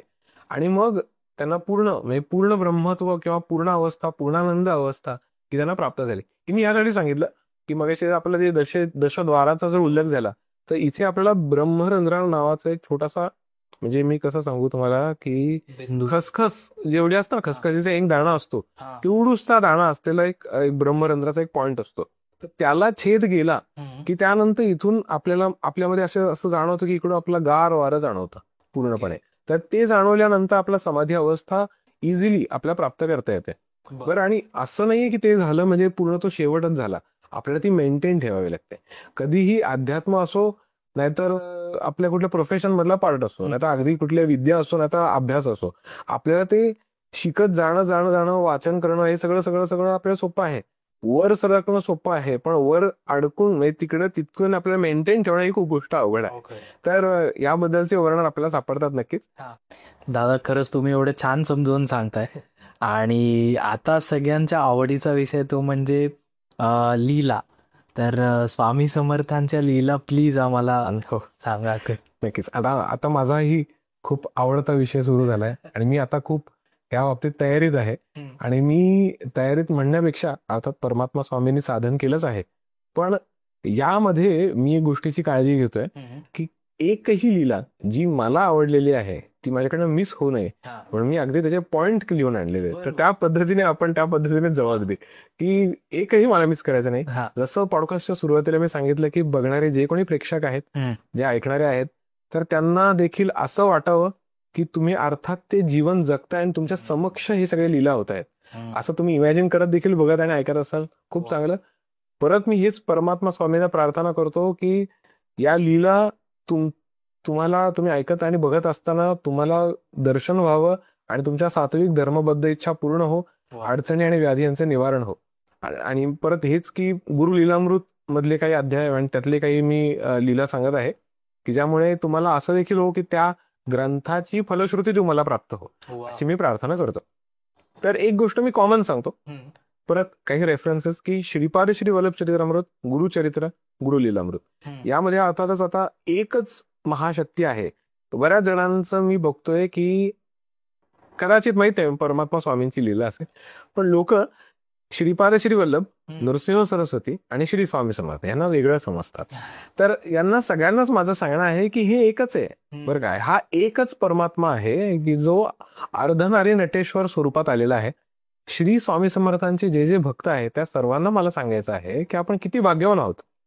तुम्हाला जर समजा कोणी गणपतीचं व्रत दिलं, महादेवाचं दिलं, महाविष्णूंचं दिलं, तुम्हाला देवी संबंधी दिलं, सरस्वतीचं दिलं, महालक्ष्मीचं दिलं, महासरस्वतीचं किंवा महाकालीचं व्रत दिलं, सुब्रमण्यम स्वामींचं व्रत दिलं, आणि तुम्ही ते व्रत तर करताय, पण तुम्हाला जर प्रश्न पडला की अरे मंत्र तर मला आता त्या देवतेचा म्हटला पाहिजे का, तुम्ही स्वामींचा मंत्र म्हणू शकता. आपण इतके भाग्यवान आहोत सगळे श्री स्वामी समर्थांचे भक्त की आपण फक्त स्वामींची भक्ती केली तर ती सगळ्यांना प्राप्त होते. याबद्दल एक वर्णन येतं बघा, म्हणजे मिलिंद माधवांचं एक वर्णन येतं की माणिक प्रभू साई शिर्डीश्वर आणि अक्कलकोटचे दिगंबर एकाच तत्वाचे आविष्कार भेर करता नसेमुळे, एकाची करता भक्ती तिघांनाही पावते ती, आयशी ठेवणी आपली वृत्ती पोथी नित्य वाचावे. तर याबद्दल थोडंसं कन्व्हर्जन आपण असं करू शकतो की एकाची करता भक्ती म्हणजे स्वामींची भक्ती आपण केली तर ही इतर सगळ्या सद्गुरूंची आणि इतर ज्या मुख्य देवता आहेत, ज्या परमात्मा स्वरूप आहेत, या सगळ्यांचीच भक्ती आपण करतोय. आणि ही काही उथळ आपण बोलत नाहीये, तर अर्थात अक्षर सत्य आणि एक एक अक्षर शक्तियुक्त असलेल्या श्रीपाद श्रीवल्लभ चरित्रामृतामधला मी दाखला दिला होता. या सगळ्यामध्ये एक गोष्ट कॉमन सापडते की श्रीपाद श्रीवल्लभ नृसिंह सरस्वती श्री स्वामी समर्थ हे शरणागत वत्सल होते. शरणागत वत्सल म्हणजे कसं की तुम्ही शरण आलाय का, तुम्ही अनन्य भावाने शरण आलाय का. अनन्य भावाने एकदा तुम्ही शरण गेलात की ते आपल्याला तारतातच. याबद्दलचे हे दाखले सगळे येत आहेत. तर मी ही मुद्दाम या सगळ्याबद्दलचं वर्णन यासाठी करतोय. तर आता शरणागत वत्सल हा विषय निघाल्यामुळे मी एक उल्लेख करतो, एक छोटीशी गोष्ट सांगतो. पांडू नावाचा, त्याला पांड्या म्हणायचे, पांडू नावाचा एक परमात्मा स्वामींचा शिष्य होता, जो धीवर समाजाचा, म्हणजे त्याला आपण कोळी म्हणतो, त्या समाजाचा होता. तो लहानपणापासूनच धार्मिक होता, आध्यात्मिक होता. त्याला लोक, त्याच्या घरचे देखील म्हणायचे की हा तासन तास एकदा भजनाला बसला की बसलेला असतो आणि मग संसारात त्याचे लक्ष नाही, असं सगळं ते लोक म्हणायचे त्याच्याबद्दल. आणि तो हे सगळं करत होता. त्याला श्री स्वामी समर्थांनी देखील दर्शन दिलं होतं, दृष्टांत देखील झाला होता. तो हरिविजय नावाच्या ग्रंथाचं अध्ययन करायचा, पठण किंवा पारायण करायचा, आणि त्याला हरिविजय अतिशय आवडायचा. तर तो त्यांचं जे काम आहे म्हणजे कोळी समाजाचं की जे मासेमारी करणे, तर त्या कामाला तो चालला होता. त्या एका मोठ्या नावेतनं चालला होता तो, आणि त्याच्याबरोबर बाकी काही लोक होते, ते मासेमारी करत होते. आणि त्या नावेचा मुख्य तांडेल म्हणजे कॅप्टन आपण म्हणतो त्याला, ते तो बघत होता. तर तो जो पांडू आहे तो हे सगळं बघत होता. आणि अचानकपणे काय झालं की सगळे ढग दाटून आले आणि समुद्राने रौद्र रूप धारण केलं. सगळ्यांना असं वाटलं की आता हा आयुष्याचा शेवटचा क्षण, आता आपल्या सगळ्यांना जावं लागणार आहे. सगळे घाबरले आणि सगळे ह्याच्याकडे बघत होते. आणि हा पांडू जो होता तो अतिशय काय म्हणू आपण निर्विकार अवस्थेमध्ये, कुठल्याही प्रकारची काळजी न करता, की मृत्यूलाही न घाबरणारे. म्हणजे मी हेच सांगतो की अर्थातच लोकांना जे वाटतं ना की स्वामींनी माझं हे का नाही ऐकलं, स्वामींनी माझ्या या जवळच्या व्यक्तीला का नाही वाचवलं. तर स्वामींची कृपा कदाचित ही देखील असू शकते, जे आपण डोळ्याने बघतोय की कदाचित ती व्यक्ती वारली किंवा त्या व्यक्तीने देह ठेवला म्हणजे वाईटच झालं. का आपण असं म्हणतो की वाईट झालं? कदाचित असे असू शकतं की परमात्मा स्वामींनी त्या व्यक्तीला तिची पापं नष्ट करून एकदाच इकडे भोगायला लागून काहीतरी मोठं दिलेलं आहे, उत्तम गती दिलेली, या गोष्टीला पण आपण का मान्य करत नाही? बरोबर. तर ही देखील गुरुकृपा, सद्गुरु कृपा, परमेश्वरी कृपा आहे की मृत्यूला न घाबरणे. तर पांडूने अर्थात त्याला ही प्राप्त होती, तो मृत्यूला घाबरला नाही. पण त्याला एवढंच वाटलं की इतरांचा प्राण वाचावा, म्हणून त्याने काय केलं तर हरिविजय ग्रंथ तो पठण करत होता, तो त्याने असा समक्ष ठेवला समोर, आणि हात जोडून परमात्मा स्वामी, ज्यांना आपण परमात्मा स्वामी म्हणतो, त्यावेळेला तो म्हणाला, श्री अक्कलकोट स्वामी समर्थ, मी तुम्हाला शरण आलो आहे आणि तुम्हाला मी प्रार्थना करतो की जर समजा इथे हे समुद्राने रौद्र रूप धारण केलंय, ढग दाटून आलेत आणि आमची नाव बरं अगदी हलतीये, तर आमची नाव तुम्ही जर किनाऱ्यावरती आणलीत तर मी, आणि सगळे सुखरूप राहिलेत, तर मी संपूर्ण आजीवन तुम्हाला समर्पित राहील आणि तुमची आजीवन तुम्हाला तुमची सेवा मी करेल. आता स्वामींचा विषय निघतोय तर बघा कित्येक दाखले थोडे आठवतात. आता स्वामींचा विषय निघाला, नेमकं मी हे उल्लेख केला, यावर आम्हाला हे भजन आठवलं, शंकर महाराजा माझी नौका किनाऱ्याला लाव. हे एक भजन बघा. म्हणजे हे का होतंय बघा, काय माहिती, कदाचित ह्या सगळ्यांची लीला आहे की एकट्या स्वामींचा उल्लेख केला तर स्वामींचे हे जेवढे शिष्य आहेत या सगळ्यांची कृपा प्राप्त होते. हे मी अनुभवतोय, हे सगळ्यांनाच अनुभव यावे अशी माझी इच्छा आहे. तर मी छोटासा उल्लेख केला. तर हा सगळा प्रसंग घडला.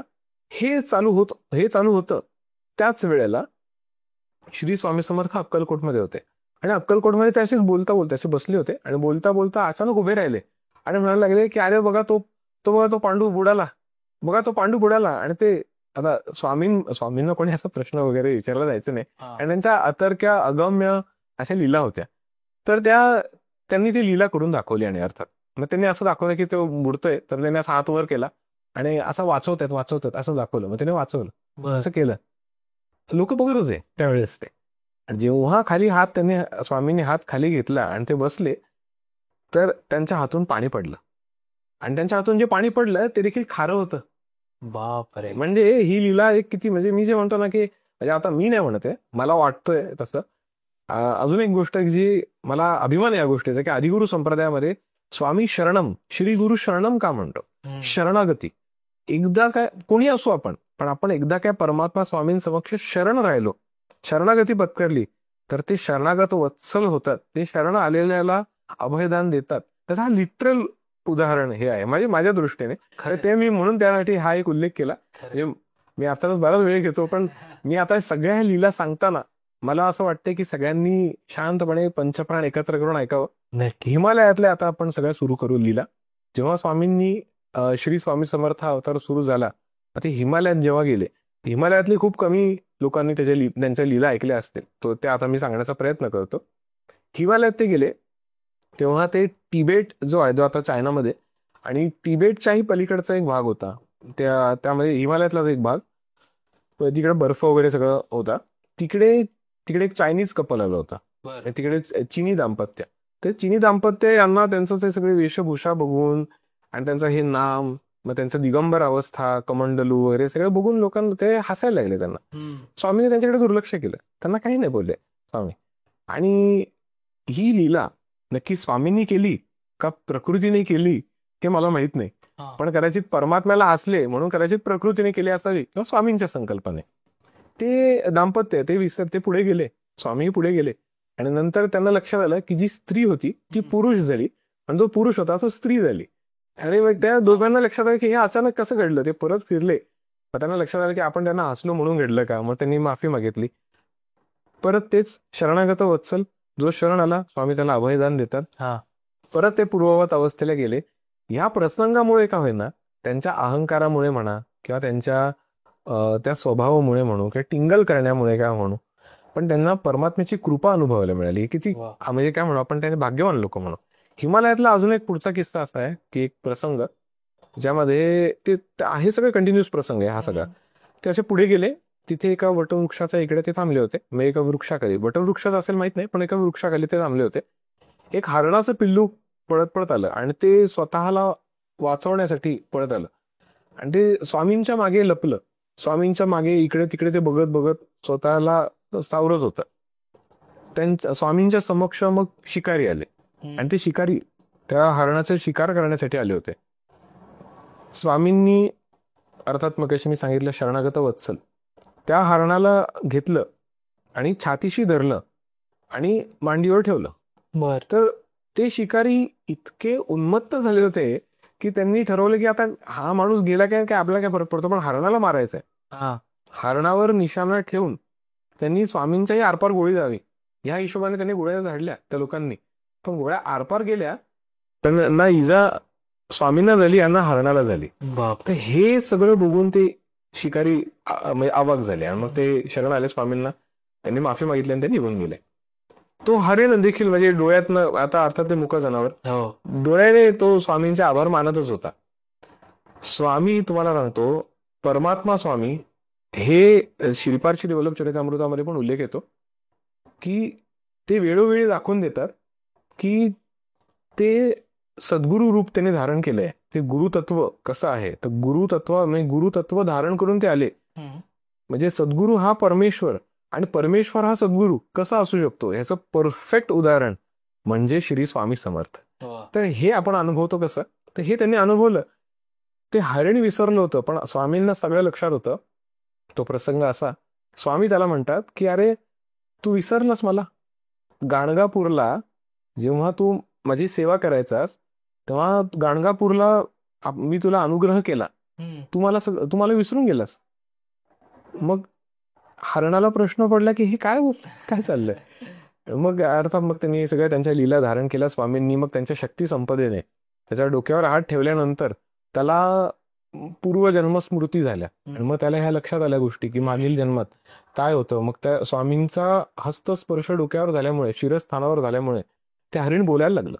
ते हरिण बोलायला लागतं. मग हरिण बोलतं की हो मला आठवलं की मी एक रोगी ब्राह्मण होतो आणि मी तुमच्या दर्शनासाठी आलो, तर त्यावेळेला मग तुम्ही मला अभयदान दिलं, मी रोगमुक्त झालो. पण मी अनेक विद्वानांचे, ब्राह्मणांचे, ऋषितुल्य लोकांचे अपमान केले आणि त्यामुळे नंतर मग मी भटकायला लागलो. मग त्यानंतर मी वृषभ योनीत गेलो, म्हणजे तो बैल झाला. बर मग इतर बाकी काय काय त्यांनी सांगितलंय, म्हणजे त्यामध्ये उल्लेख काय काय नाही आठवत नाही मला, पण इतर काही योनींमध्ये गेलो आणि आता या मृग योनीत गेलो. स्वामी देखील तेच म्हणतात की तू इतक्या सगळ्यांचा अपमान केलास म्हणून आता तू मृग योनीत अडकलेला आहेस. बर मग तो म्हणतो की आता मग माझं कसं होणार, मला यातून सुटका आहे का? मग स्वामी त्याला म्हणतात की म्हणजे किती कनवळ हृदय आहे बघा. श्रीपादांचं म्हणा, श्रीपाद स्वामी, नृसिंह सरस्वती आणि श्री स्वामी समर्थ यांचं हृदय लोण्याप्रमाणे होतं आहे आणि कायम राहणार आहे सगळ्यांच्या बाबतीत. लोण्याप्रमाणे त्यांचं हृदय लगेच वितळेल. आणि मग ते म्हणाले की तू हा आता किती हरणाचे आयुष्य मनुष्यापेक्षा कमी असतं, हा जन्म झाल्यानंतर दक्षिणेत तू मला परत भेटशील आणि त्यावेळेला मी तुझा उद्धार करेल. जर परमात्मा बोलून गेल्या उद्धार करेल तर याचा अर्थ असा होतो, इथले जे काही शक्ती संपदा म्हणू, समृद्धी म्हणू, मान सन्मान म्हणून हे सगळं अनुभवायचं आणि प्लस मोक्षाला प्राप्त करायचं. म्हणजे अजून काय हवंय माणसाला, एवढं सगळं तर प्राप्त होणार. हा सगळा प्रसंग तिथले हिमालयातले काही साधू बघत होते, तपस्वी बघत होते. त्या सगळ्यांनी मग स्वामींना लांबून बघत होते. ते स्वामींजवळ गेले आणि स्वामींना म्हणाले की रिक्वेस्ट केली, सगळ्यांनी नमस्कार केला की तुम्ही कृपा करून आमच्या गुफेपाशी या, आमची गुहा मोठी आहे, तिकडे आमच्या सगळ्यांना अनुग्रह करा, आम्हाला तुमच्या मार्गदर्शनाची गरज आहे. त्यांना कळलं की ह्या अवतारी पुरुष आहेत. स्वामी देखील गेले. काय योजना असतात बघा.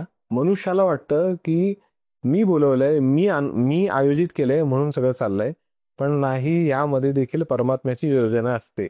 तर परमात्मा स्वामी त्यांच्याबरोबर गेले, त्या गुफेमध्ये गेले. तिकडे अनेक तपस्वी, ऋषी, संत, सिद्ध, योगी तिकडे बसले होते आणि त्या सगळ्यांचा एक विषय चालला होता, आत्मानुभूती योग. आत्मानुभूती योग किंवा आत्मानुसंधान हे कसं साध्य करायचं.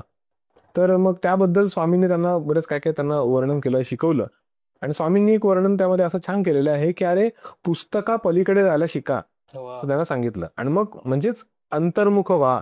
तर हे त्यांना ते सांगत होते.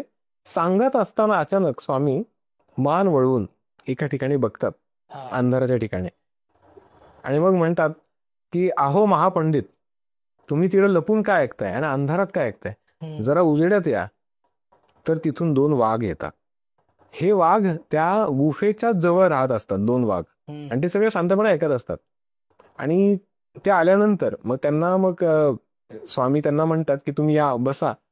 मग ते येतात शांतपणे, ते बसतात तिकडे वाघ आणि ते ऐकायला लागतात. मग स्वामी त्यांना म्हणतात की अहंकाराने मदोन्मत्त झालेला तुम्ही मागील जन्मामध्ये जेव्हा तुम्ही ब्राह्मण होता तर त्यावेळेला तुम्ही कित्येक ऋषितुल्य लोक, संत, सज्जन आणि काय म्हणू आपण, योगी पुरुषांचे, महापंडितांचे तुम्ही अपमान केले. आणि ते कसे केले तर तुम्हाला तुमच्या ज्ञानाचा अहंकार झाला. ज्ञानाचा अहंकार तुम्हाला इतका झाला की तुम्ही लोकांना देशोदेशी जाऊन शास्त्र चर्चा, शास्त्रार्थ करायचा आणि सगळीकडे विजय प्राप्त व्हावा यासाठी तुम्ही थांबायचा, त्यांच्याकडे विजय पत्र लिहून घ्यायचा आणि सगळीकडे त्यांना अपमानास्पद वाटेल अशा पद्धतीने दाखवत तुम्ही पुढे जायचा. यामुळे वेदांचे, शास्त्र ग्रंथांचे, पुराणांचे आणि या गुरुतुल्य लोकांचे, गुरुदेवांचे तुम्हाला अपमानाचा बदला किंवा त्यांचा शाप लागला तुम्हाला, म्हणून तुम्ही व्याघ्र योनीला अडकलाय. अच्छा. गंमत अशी आहे की ते व्याघ्र रूपातले 2 म्हणजे ते वाघ किंवा ते महापंडित म्हणू आपण, हे वाघ स्वरूपात असताना लिटरली असे वाकून स्वामींना शरण आले. आणि मग स्वामींनी त्यांना शरणागत वत्सल, त्यांनी अभयदान दिलं, सांगितलं की ही योनी तुमची झाली की त्यानंतर काशी क्षेत्री तुम्ही महापंडित व्हाल आणि त्यानंतर तुमचा उद्धार होईल. तर हे सगळं तर झालं हिमालयातली फक्त एवढाच प्रसंग. आता शेवटचा प्रसंग हिमालयातला सगळा कंटिन्युअस प्रसंग, की हे सगळं चालू असताना त्यांना अचानक एक वेगळा, म्हणजे दुसऱ्या एका ठिकाणी, म्हणजे तिकडेच हिमालयात तिकडेच लागून त्या डोंगराच्या पायथ्याशी बरेच साधू संन्यासी हे दत्तात्रयांचं दर्शन व्हावं यासाठी कठोर तप करत होते. आणि कठोर तप त्यांचं चालू होतं. ते चालू असताना त्यांना हाच प्रश्न होता की दत्तात्रयांचं दर्शन कधी होणार. तर दत्तात्रयांनी त्यांना दर्शन दिलं का स्वप्न दृष्टांत दिला हे माहित नाही. दत्तात्रयांनी त्यांना सांगितलं की डोंगरापाशी वरती एक आम्रवृक्ष असेल, त्या आम्रवृक्षाच्या समोर एक गुफा असेल, मोठी गुफा असेल, त्या गुफेमध्ये जा. तिकडे तुला माझे दर्शन होईल. आणि अशा पद्धतीने ते संन्यासी शोध घेत घेत तिथे गेले. आणि ह्या सगळ्या गोष्टी कंटिन्युअस कशा आहेत की त्याच वेळेला ते त्या 2 व्याघ्रांना त्यांच्या मागील जन्माबद्दल उपदेश, त्या सगळं उपस्थित ऋषीगणांना, योगी संतांना, सिद्धांना आत्मानुसंधानाबद्दलचा उपदेश हे सगळं सांगत असताना ते सगळे साधू संन्यासी तिकडे आले. आणि स्वामींनी त्यांच्याकडे कृपाकटाक्ष टाकला आणि स्मित हास्य केले. म्हणजे त्यांना दत्तात्रयांचे स्वप्नदृष्टांत तर झालेच, प्लस त्यांना सदेह स्वरूपात असलेले दत्तात्रय म्हणजे पूर्ण अवतार श्री स्वामी समर्थ यांचं दर्शन देखील झालं. म्हणजे ही हिमालयातली लीला आहे. जगन्नाथपुरी मधले काही स्वामींचे अनुभव आहेत की स्वामी जेव्हा जगन्नाथपुरीला गेले तिथे काय काय अनुभव आले लोकांना, त्यांच्या लीला काय काय. तर तिकडे अलवणी नावाचे एक महाराज होते. तर ते अलवणी महाराज जेव्हा तिथे गेले ते त्यांच्या काही सहकाऱ्यांबरोबर आणि काही ठिकाणी असा उल्लेख येतो की काही शिष्यांबरोबर ते तिकडे गेले. तिथे गेल्यानंतर ते एका धर्मशाळेत राहिले. आणि मग दुसऱ्या दिवशी जगन्नाथाचं दर्शन घेऊन आपण पुढे सरको असं त्यांच्या डोक्यात होतं. आणि मग धर्मशाळेत गेले, तिथे थांबले आणि ते आजारी पडले. ते आणि त्यांचे सगळे सहकारी सगळे आजारी पडले. आणि त्यांचा आजार वाढत वाढत वाढत वाढत गेला आणि नंतर इतका असह्य झाला की त्यांना शरीर हलत नव्हतं आणि प्रचंड यातना होत होत्या, असह्य यातना त्यांना होत होत्या. ते त्यांनी डोळे मिटून मनातल्या मनात जगन्नाथाला शरण गेले आणि प्रार्थना केली की जगन्नाथा मला या त्रासातून सोडव. आणि अर्थातच जगन्नाथ स्वरूप आपले परमात्मा स्वामी तिकडे प्रकाश रूपाने तिकडे प्रकट झाले आणि जोरात अल्लख असा आवाज त्यांना आला. आणि ते त्यांना शक्य नव्हतं, पण त्या आवाजाच्या दिशेने पटकन त्यांनी मान वळून डोळे उघडून बघितलं हे कोण येतं. तर त्यांना नुसताच प्रकाश दिसत होता, तो केवळ प्रकाश. आणि प्रत्येकाच्या डोक्यावर स्वामींनी हात ठेवला. स्वामींनी डोक्यावर हात ठेवल्यानंतर त्यांच्यामध्ये शक्ती संचार झाला. त्या ज्यांच्या डोक्यावर हात ठेवला त्यांच्या म्हणजे एक प्रकारे शक्तिपात झाला. आणि ते झोपेतनं जशी एखादी व्यक्ती उठून बसावी त्या पद्धतीने एकदम ठणठणीत ते पटकन उठून बसले. आणि मग ते सगळ्यांनी चरण स्पर्श केला, स्वामींच्या पाया पडले. स्वामी हसत होते मिश्किल त्यांचं स्माईल त्यांची. आणि मग सगळे मिळून जगन्नाथाच्या दर्शनाला गेले. जगन्नाथाच्या दर्शनाला तिथे गेले, तिकडे दर्शन घेतलं. आणि मग बाहेर येत असताना अलवणी महाराजांनी त्यांना विचारलं की तुम्ही कोण आणि तुम्ही कुठून आलाय. तर याबद्दल एक खूप छान वर्णन त्यामध्ये केलंय, मी ते लिहून काढलंय तो श्लोक. विश्वची आमुचा अखंड वास, विश्वाधिष्ठान हेची खास, अभिन्न स्थहन आमुचे. म्हणजे या विश्वामध्ये असं म्हटलं तरी चालेल की या विश्वामध्ये जेवढे स्वयंभू देवस्थानं, पुरातन देवस्थानं, शक्तीपीठ सगळ्या देवींचे, सगळे 12 ज्योतिर्लिंग म्हणा किंवा इतरही कुठले ज्योतिर्लिंग, तर जेवढे जेवढे स्थानं आध्यात्मिक आहेत ते ह्या सगळीकडे त्यांचाच वास आहे असं त्यांचं म्हणणं आहे. आणि हे काय शेवटी काय प्रत्येक कणाकणामध्ये तेच आहेत आणि प्रत्येक ब्रह्मांड, अनंत कोटी ब्रह्मांड त्यांच्या आत आहे. त्यामुळे वेगळं काय आपण बोलायची गरज नाही. जगन्नाथपुरी मधलाच अजून एक अनुभव असा की अशी त्यांची लीला ही थोडी थोडी करत करत करणोपकरणी ऐकत ऐकत ऐकत लोकांपर्यंत जात होती. थोडे थोडे लोक त्यांचं आणि काही लोक चमत्कार ऐकून किंवा त्यांच्याबद्दल काहीतरी नाव ऐकून येत नव्हते, केवळ ते दिसले आणि लोकांना कळायचंच नाही काय झालं. ते भाव विभोर होऊन ते त्यांच्या दर्शनाकडे नतमस्तकच व्हायचे. परमात्मा स्वामींच्या पुढे नतमस्तक होणार नाही असं या जगात कोणीच नाही. हे होणार म्हणजे होणार आणि आपोआप होतोच. तर परमात्मा स्वामी तिकडे जात होते आणि अर्थातच परमात्मा स्वामींची विनम्रता बघा किती, की जो परमात्मा आहे त्याला कोणी मुनी म्हटलं, त्याला कोणी संत म्हणलं, त्याला कोणी साधू म्हटलं तरी कुठल्याही प्रकारचा अहंकार न ठेवता, स्वतःचं मोठेपण न बाळगता ते देखील ते मान्य करायचंय. कारण त्यांना स्वतःला माहिती की ते परमात्मा आहेत, पण समोरच्याला कळत नाही की अजून हा परमात्मा आहे तरी देखील हे त्याला सांगायला जात नव्हते. हे किती मोठेपण आणि विनम्रता म्हणून त्यांच्या. पण दुसरा अनुभव असा की ते जगन्नाथपुरीमध्ये गेल्यानंतर तिकडे एक आंधळा ब्राह्मण त्यांच्या दर्शनाला आला. तो ब्राह्मण त्यांच्या दर्शनाला आला आणि तो रडत होता कारण त्याला डोळे नव्हते. तो जास्त काय बोलायचा तो परिस्थितीतही नव्हता. आणि मग त्याने हात जोडले, स्वामींपुढे आला. स्वामींनी गळ्यातली माळ काढली आणि त्याच्याकडे फेकली. त्याला ती हाताला लागली, त्याच्या हाताला लागली. त्याने ती गालांना, कपाळाला आणि डोळ्यांना लावली आणि डोळे उघडून बघतोय तर स्वामींचं दर्शन त्याला झालं. वा. म्हणजे अंधत्व पण कसं असावं की ते अंधारापासून जेव्हा उजेडाकडे जातोय तर त्या मधल्या प्रवासामध्ये दर्शन जे आहे ना ते केवळ परमात्म्याचं व्हावं. हे किती सुंदर, म्हणजे मी म्हणेल की अतिशय सुंदर त्याला अनुभूती आली, मी म्हणेल. आणि ती अनुभवली, म्हणजे त्यांनी ते अनुभवलं. आणि आता परमात्मा नुसतं बघत नाही, नजर रोखून कृपा कटाक्षाने आणि स्मित हास्य करून बघतोय. किती सुंदर. तर हे हा तर अनुभव आलाच. त्यापुढे तिथे म्हणजे त्याच ठिकाणी मग इतके सगळे लोक बघतायत की हा आंधळा, आणि त्याला सगळं आता दिसायला लागलं. मग मात्र सगळीकडे तिकडे गर्दी झाली स्वामींच्या दर्शनाला. तिकडे जगन्नाथपुरीला तिकडे सगळे लोक त्यांच्या दर्शनाला यायला म्हणजे प्रचंड गर्दी वाढत वाढत वाढत अजून वाढत गेली. त्या गर्दीमध्ये एक व्यक्ती आला होता. तो रडत रडत स्वामींना विनवणी करायला लागला की स्वामी, माझी बायको 8 दिवस झाले हरवलीये. तर मला मी म्हणजे पूर्ण दमलोय किंवा थकलोय. आता माझ्या मुलांची सगळी काळजी घेऊन माझ्या मुलांचं सगळं सांभाळणं, आणि माझी बायको हरवली, तर मला यातनं सोडवा. माझी बायको मला भेटून द्या. ती कुठे आता, काय करते, मला माझी तिची भेट घडवून द्या, असं तो म्हणत होता. तर स्वामी पण कसा मनातला भाव ओळखतात. स्वामी त्याला म्हणतात की तू काय फक्त जबाबदारी पुरतं नाही म्हणतेस, तर एवढं तुझं वय झालंय, एवढा तू आता तुझा अर्ध्यापेक्षा जास्त वय तुझं होऊन गेलेलं आहे, आणि अजूनही तू वासनेत गुंतलेले आहेस. या वासनेमधून सोडव स्वतःला, त्या वासनेचा त्याग कर, पुढे सदा कर. तू विसरलास का मला? मग त्यांनी पूर्व वृत्तांत सांगायला लागले की अरे तू गाणगापूर क्षेत्री मी जेव्हा होतो त्यावेळेला तू माझा दास होतास, तू माझी सेवा केलीस, आणि तू आता हे काय करतोयस, आता तू इंद्रियांमध्ये अडकलेस आणि तू आता हे सगळं विसरून गेलाय. तो माणूस असं विचार करायला लागला की हे काय बोलतात, म्हणजे मी तर पहिल्यांदा बघतोय यांना. आणि मग स्वामींनी तिथे उपस्थित एका माणसाला, कोणातरी सांगितलं, एक मुलगा होता, त्याला सांगितलं की जा आणि त्याच्या बाळी त्या कपाळावरती विभूतीला, त्या मुलाने त्या माणसाने त्या माणसाचा जो बोलणारा माणूस होता त्या डोक्यावर विभूती लावली, आणि मग त्याला पूर्वजन्मीचं सगळं ज्ञान व्हायला लागलं, आणि मग तो रडायला लागला.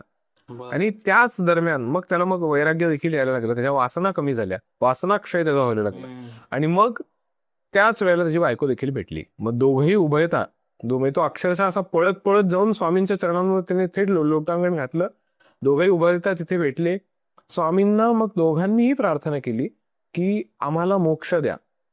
तर स्वामींनी त्यांना वचन दिलं, तथास्तु. आणि म्हणजे अजून काय हवंय, परमात्म्याने एखाद्याला थेट अभयदान दिलं, त्यांना मुक्ती मिळणार. म्हणजे हा जन्म घेऊन ते परत एखादा जन्म घेतील नाही घेतील माहित नाही, पण मुक्ती. हरिद्वारमध्ये घडलेले जे प्रसंग आहेत त्याबद्दलचा मी थोडक्यात सांगण्याचा प्रयत्न करतो. हरिद्वारमध्ये जेव्हा स्वामी गेले तर तिथे असं एक वर्णन सापडतं की तिथे 2 पुरुष होते. ते प्रचंड पिळदार शरीर, बलदंड असं त्यांचं शरीर होतं, आणि त्यांना शक्तीचा गर्व झाला होता, आणि ते उन्मत्त झाले. आणि मग ते लोकांना त्रास द्यायचे, खूप त्रास द्यायचे. मग ते लोकांना हळूहळू करत मग ते साधू संतांचा पण अपमान करायला लागले, आणि धार्मिक ग्रंथांचा अपमान करायला लागले, त्याचे विडंबना करायला लागले. स्त्रियांचा त्यांनी विनयभंग केला. असं खूप काय काय होतं. परस्त्री परद्रव्य त्यांना आवडायला लागलं. खूप म्हणजे अगदी उघड असे अधर्मी ते कृत्य करत होते.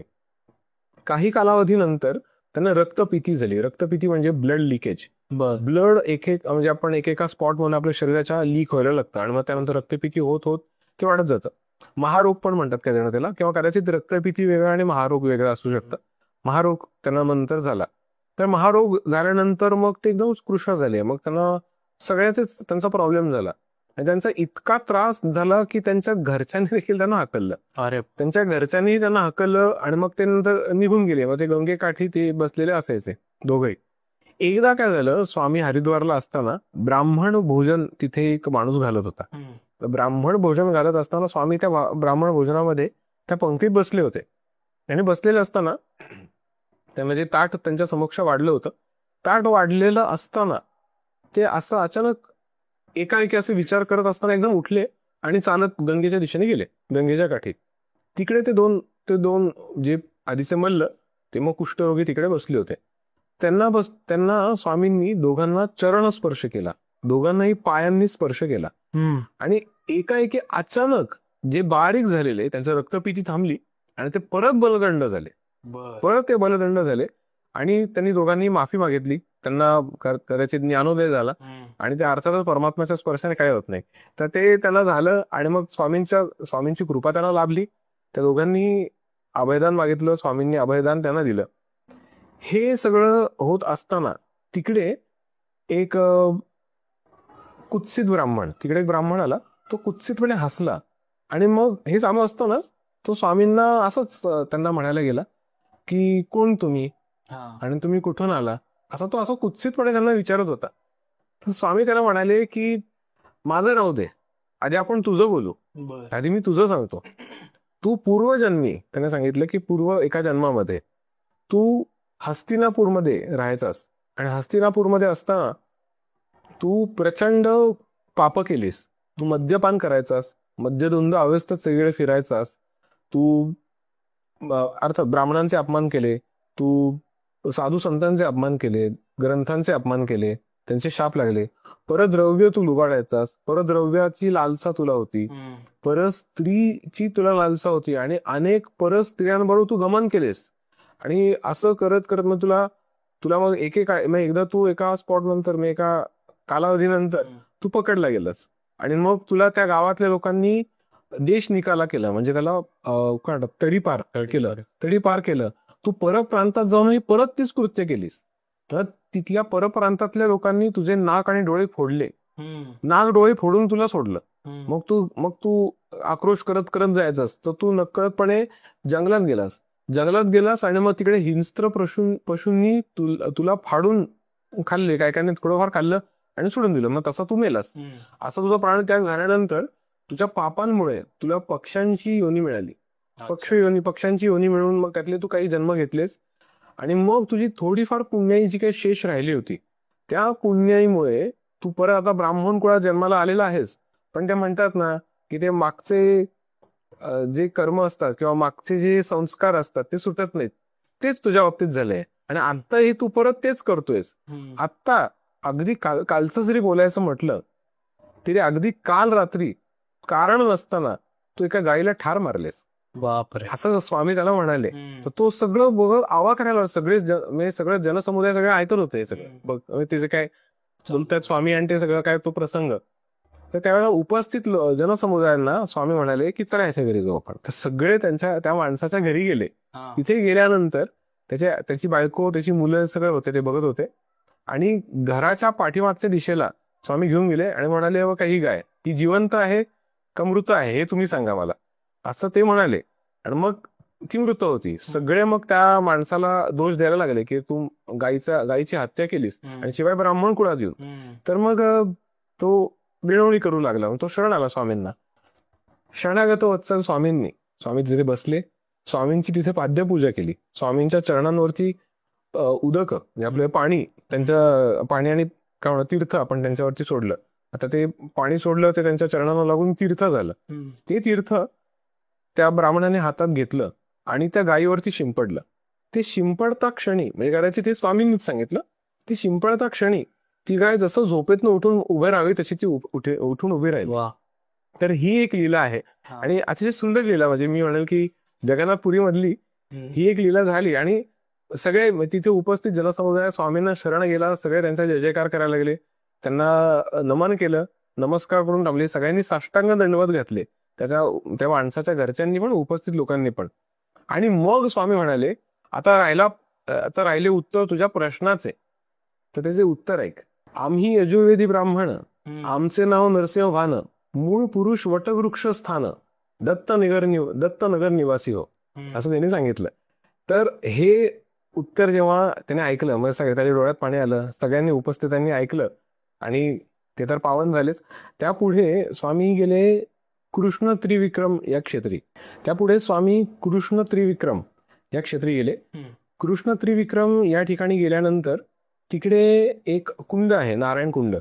त्या नारायण कुंडामध्ये जो कोणी स्नान करेल त्याची पाप नष्ट होतील, असं एक आख्यायिका आहे. तर अर्थात परमात्मा स्वामी म्हणा, अवतारी पुरुष, सगळे सिद्ध महात्मे हे कुठल्याही कुंडामध्ये स्नान का करतात, तर त्यांना माहिती की त्याची पापं नाही आहेत, त्यांची पापं नष्ट करण्यासाठी नाही, पण पापी लोकांनी ते स्नान करून करून इतकं दूषित झालेलं असतं की ते दोषही त्यांच्या तपोबलाने नष्ट होण्यासाठी ते जातात. आता परमात्मा स्वामी त्यासाठीच गेले. ते तिकडे जात होते तर तिकडे काही महंत होते. त्यांनी अशी एक चुकीची धारणा पसरवली होती की जे कोणी इथे येतील त्यांनी जर आम्हाला नमस्कार केला आणि आम्हाला दक्षिणा दिली, शिवाय त्यांनी काही स्वतःचे शिष्य देखील बनवले, शिष्यगण, आणि त्यांना हेच सांगितलं की आम्हाला दक्षिणा द्यावी. आम्हाला दक्षिणा दिल्यानंतर जर तुम्ही गेलात तरच तुम्हाला याचा लाभ होईल. तर असं त्याला सांगितलं. आणि नंतर तर ते कोणाला सोडवताही नव्हते, म्हणजे दक्षिणा दिल्याशिवाय कोणाला सोडवायचं नाही. तर मग स्वामींनी त्यांच्याकडे लक्ष दिलं नाही, असेच थांबले, कोणाला काही बोलले नाही. थेट आकाशमार्गे असे हवेत तरंगत आकाशमार्गे जाऊन त्या कुंडाच्या बरोबर मधोमध जाऊन पद्मासन घालून त्यावरती तरंगत बसले होते कुंडावर. उपस्थित जे जे ते महंत लोक होते ते सगळे बघायला लागले आणि ते आश्चर्यचकित झाले, कारण तो कुंड 4 पुरुष खोल, म्हणजे 4 पुरुष जर एकमेकांवरती उभे केले तर ते जेवढं खोल होईल ऍव्हरेज हाईटची व्यक्ती, तर तेवढा तो खोल तो कुंड. आणि त्याच्यावरती हे सिद्ध महात्मा हे पद्मासन घालून तिथे बसले कसे काय, हा प्रश्न त्यांना पडला. मग ते काही काळ त्यांची वाट बघत बसले. स्वामी थोड्या वेळ समाधी अवस्थेत गेले. नंतर ते बाहेर आले. ते बाहेर आल्यानंतर सगळ्यांनी त्यांना साष्टांग दंडवत घातला, लोटांगण घातलं. सगळ्यांनी त्यांना क्षमा याचना केली. स्वामींनी सगळ्यांना माफ केलं. आणि मग स्वामींना ते म्हणाले की आपण मुख्य मंदिरात जाऊ. मुख्य मंदिरात त्यांना नेऊन स्वामींना उच्च आसनावर बसवलं. काय गंमत आहे बघा ना, की मनुष्य अहंकारामध्ये काय म्हणतात उन्मत्त जेव्हा होतो तर त्यावेळेला तो स्वतःची काय आणि दुसऱ्यांची काय म्हणजे कशी व्हॅल्यू ठरवतो. आणि एकदा काय त्याला स्वतःच्या चुकांची जाणीव होणं म्हणा किंवा समोरच्यांची व्हॅल्यू कळणं म्हणा, त्यावेळेला समोरचा मागत नसलं तरी खूप जास्त देतो. मग ते कसं, तर स्वामींना काही अपेक्षा नाही, पण त्यांनी काय केलं, मुख्य मंदिरात नेलं आणि मग उच्च आसनावर बसवलं. तुम्ही वर बसा, आम्ही खाली बसतो, असं केलं. मग ते खाली बसले आणि मग स्वामींची तिकडे षोडशोपचार पद्धतीने त्यांची पूजा केली. ती पूजा चालू असताना तिकडे एक विद्वान होता. त्या विद्वानाच्या मनात एक प्रश्न पडला की हे कसं काय शक्य झालं, हे कसं काय शक्य आहे, म्हणजे हे कसं काय झालं. तर स्वामी अंतर्यामी होते. स्वामींनी अंतर्यामाने हे सगळं ऐकलं की त्याच्या मनात असा प्रश्न आहे. स्वामींनी त्याला सांगितलं की अरे, म्हणजे त्यांना सगळ्या त्या एका श्लोकांमार्फत त्याला सगळं सांगितलं की हे सगळं काय आहे, मग हे कसं केलं वगैरे. मग तो धन्य झाला आणि त्याने मनोमन स्वामींची स्तुती गायली, मनोमन. आणि मग स्वामी स्वतःहूनच म्हणाले की चल तुझ्या घरी जाऊ आपण. मग तो जो विद्वान होता त्याच्या घरी स्वामी आणि हे सगळेच जण गेले. तिकडे गेल्यानंतर स्वामींनी सांगितलं की तुझे वडील जे आता भुजंग झालेले आहेत. भुजंग म्हणजे काय, तर असा नाग, त्याच्या कडेने केस असतात किंवा केस असलेला नाग, त्या अंगावर केस असतात, काळे किंवा गोल्डन वगैरे असे केस असतात. तर बऱ्याचशा लोकांच्या घरी असे जुने वाडे जागा किंवा त्यांनी अशी जमिनीमध्ये धन पुरलं असेल तर तिकडे भुजंग असतो. तर तो कोण असतो, असा कुठलाही व्यक्ती की ज्याने धन कमवलेलं आहे आणि त्याचा जीव सुटत नाहीये. मग त्याला वाटतं की अरे मी हे कमवलंय, माझं हे सगळं मला उपभोगायचंय. मग प्रकृती सगळ्यांना तथास्तु म्हणते, प्रत्येक गोष्टीला तथास्तु म्हणते. तर तथास्तु म्हटलं याचा अर्थ असा होत नाही की ती व्यक्ती परत मनुष्य होऊनच त्याचा उपभोग घेईल. ती कधी कधी असंही होतं की तुला उपभोगायचं का लगेच उपभोग, मग तो भुजंग होऊन त्याच्याकडे फिरत बसतो, असं होतं. तर तो भुजंग जो होता, त्याचे वडील भुजंग झाले होते, कदाचित त्यांचा जागेमध्ये जीव अडकला होता. स्वामींनी त्याला भुजंगाला बोलवलं आणि तो भुजंग सगळ्यांसमक्ष आला. मोठा नाग असतो तो अगदी. मग स्वामींनी त्याला सांगितलं की जा नारायण कुंडात स्नान कर, म्हणजे सगळी पापं नष्ट होतील आणि पुढील जन्मी तू योगी कुळात जन्माला येशील, असं त्याला आशीर्वाद दिला. म्हणजे जेणेकरून त्याचा अध्यात्मही टिकून राहील आणि त्याचा पुढे उद्धारही होईल. पुढचा प्रसंग रामेश्वरमचा. जेव्हा स्वामी रामेश्वरम जे आहे साऊथचं तिकडे गेले होते आणि तिकडे गेल्यानंतर इकडे दर्शन घेतलं आणि तिकडेच्या कुंडातलं स्नान करायचं होतं. तिकडे बरेच कुंड आहेत रामेश्वरम मध्ये. तर रामेश्वरमच्या कुंडात स्नान करण्यापूर्वी तिकडेचे जे पुजारी होते ते म्हणाले की दक्षिणा काढा, त्याशिवाय तुम्हाला स्नान करता येणार नाही. स्वामी हे अवधूत आणि दिगंबर, त्यांच्याकडे कुठल्याच हातात धन बाळगून ते काय नसे बरोबर. ते म्हणाले की माझ्याकडे धन नाही. ते म्हणाले स्नान करता येणार नाही. स्वामी असेच फिरले आणि मागे बसले. हा परमात्मा आहे, हा एकाच क्षणी संकल्प केला तर एखाद्याची वाचा पण छाटू शकतो, म्हणजे अख्खी जीभ हासडून काढू शकतो, काहीही करू शकतो. पण हा परमात्मा इथे देखील विनम्रतेने वागतो. आपण तर तरीही मनुष्य आहोत. हा खूप मोठा बोध आपल्याला मिळतो इथे की इथे परमात्मा स्वामी फिरून बाजूला बसले, तिथल्या तिथे बसले. कारण त्यांना लीला दाखवायची होती आणि ती दाखवली त्यांनी, शांतपणे दाखवली. हे झालं, लगेचच त्या पुजाऱ्यांच्या कानावर वार्ता आली की कुंड जेवढे आहेत रामेश्वरमध्ये त्याला दुर्गंध येतोय, प्रचंड अतिशय दुर्गंध येतोय आणि कोण त्यामध्ये स्नान नाही करत आहे आता त्यातलं जलाने. तर तिकडे तिकडे अनेक जल आहेत बरं का, म्हणजे तिकडे खारं जल पण आहे, साधं गोड पाणी पण, साधं पाणी पण. ते कसं होतं की त्या कुंडांची नाव आहे की रामकुंड आहे, हनुमानाचं आहे, नल नील वगैरे, जेवढे जेवढे वानर सेनेतले होते ते त्यांच्या नावाने पण कुंड आहेत. इतर देवतांच्या नावाने पण आहे, कारण देवता पण इथे दर्शनाला आले होते, त्यांच्या नावाने पण कुंड आहेत, बरेच कुंड आहेत तिकडे. तर सगळ्यांना दुर्गंध होतोय. मग ते पुजारी आणि हे सगळे शृंगेरीचे जे आदिशंकराचार्य परंपरेतले शृंगेरी पीठाचे जे शंकराचार्य होते त्यांच्या दर्शनाला गेले. त्यांच्या दर्शनाला जाऊन त्यांना विचारलं की असं होतंय, म्हणजे रामेश्वर कुंडामध्ये हे असं कसं काय होतंय, कधी घडलं नाही. मग शंकराचार्य जे होते ते ध्यान अवस्थेत गेले आणि दिव्य दृष्टीने ते बघत होते. आणि मग त्यांनी सांगितलं, साक्षात रामेश्वर स्वरूप असलेल्या देवाचा तुम्ही अपमान केलेला आहे, त्यामुळे त्याला दुर्गंध होते. मग त्यांना लक्षात आलं. मग ते आले, त्यांनी स्वामींचे चरण स्पर्श करून त्यांना प्रार्थना केली, त्यांची माफी मागितली. स्वामींनी त्यांना अभयदान दिले. तत्क्षणी लगेच त्या कुंडातला वास नाहीसा झाला आणि ते सगळं दुर्गंध नाहीसा झाला. हा एक रामेश्वरचा अनुभव आहे. बापरे दादा, म्हणजे ह्या लीला ऐकत ऐकत ते सगळं समोर इमॅजिन होत आहे, त्यामुळे नक्कीच सगळ्यांना छान वाटत असेल. पण आतापर्यंत तुम्ही सांगितलं त्या महाराष्ट्र बाहेरच्या लीला आहेत, मग महाराष्ट्रामध्ये ते कधी आले आणि कधी त्या लीला सुरू झाल्या? महाराष्ट्रात एक्झॅक्टली ते कधी आले हे तसं मला नीट नाही सांगता येणार, पण राजूर नावाचं एक गाव आहे. तर ते राजूर जे आहे ते काहींचं म्हणणं आहे की हे लिखाणात असं आले की ते बीडमधलं, आणि अजून एक आहे की ज्यामध्ये लिहिलंय की जालन्यामधलं. तर ते एक्झॅक्ट कुठलंही नाही कळलं. पण राजूर या गावी ते आले. तिथे आल्यानंतर त्यांनी स्वतःच्या मठाची स्थापना केली. स्वामींनी स्वतःचं मठ स्थापन केलं तिथे. तिकडे त्यांना अनेक शिष्यगण भेटले आणि त्यापैकी एक शिष्य त्यांचा तिकडचा एक जवळचा निकटवर्तीय होता, त्याचं नाव होतं लाल भारती.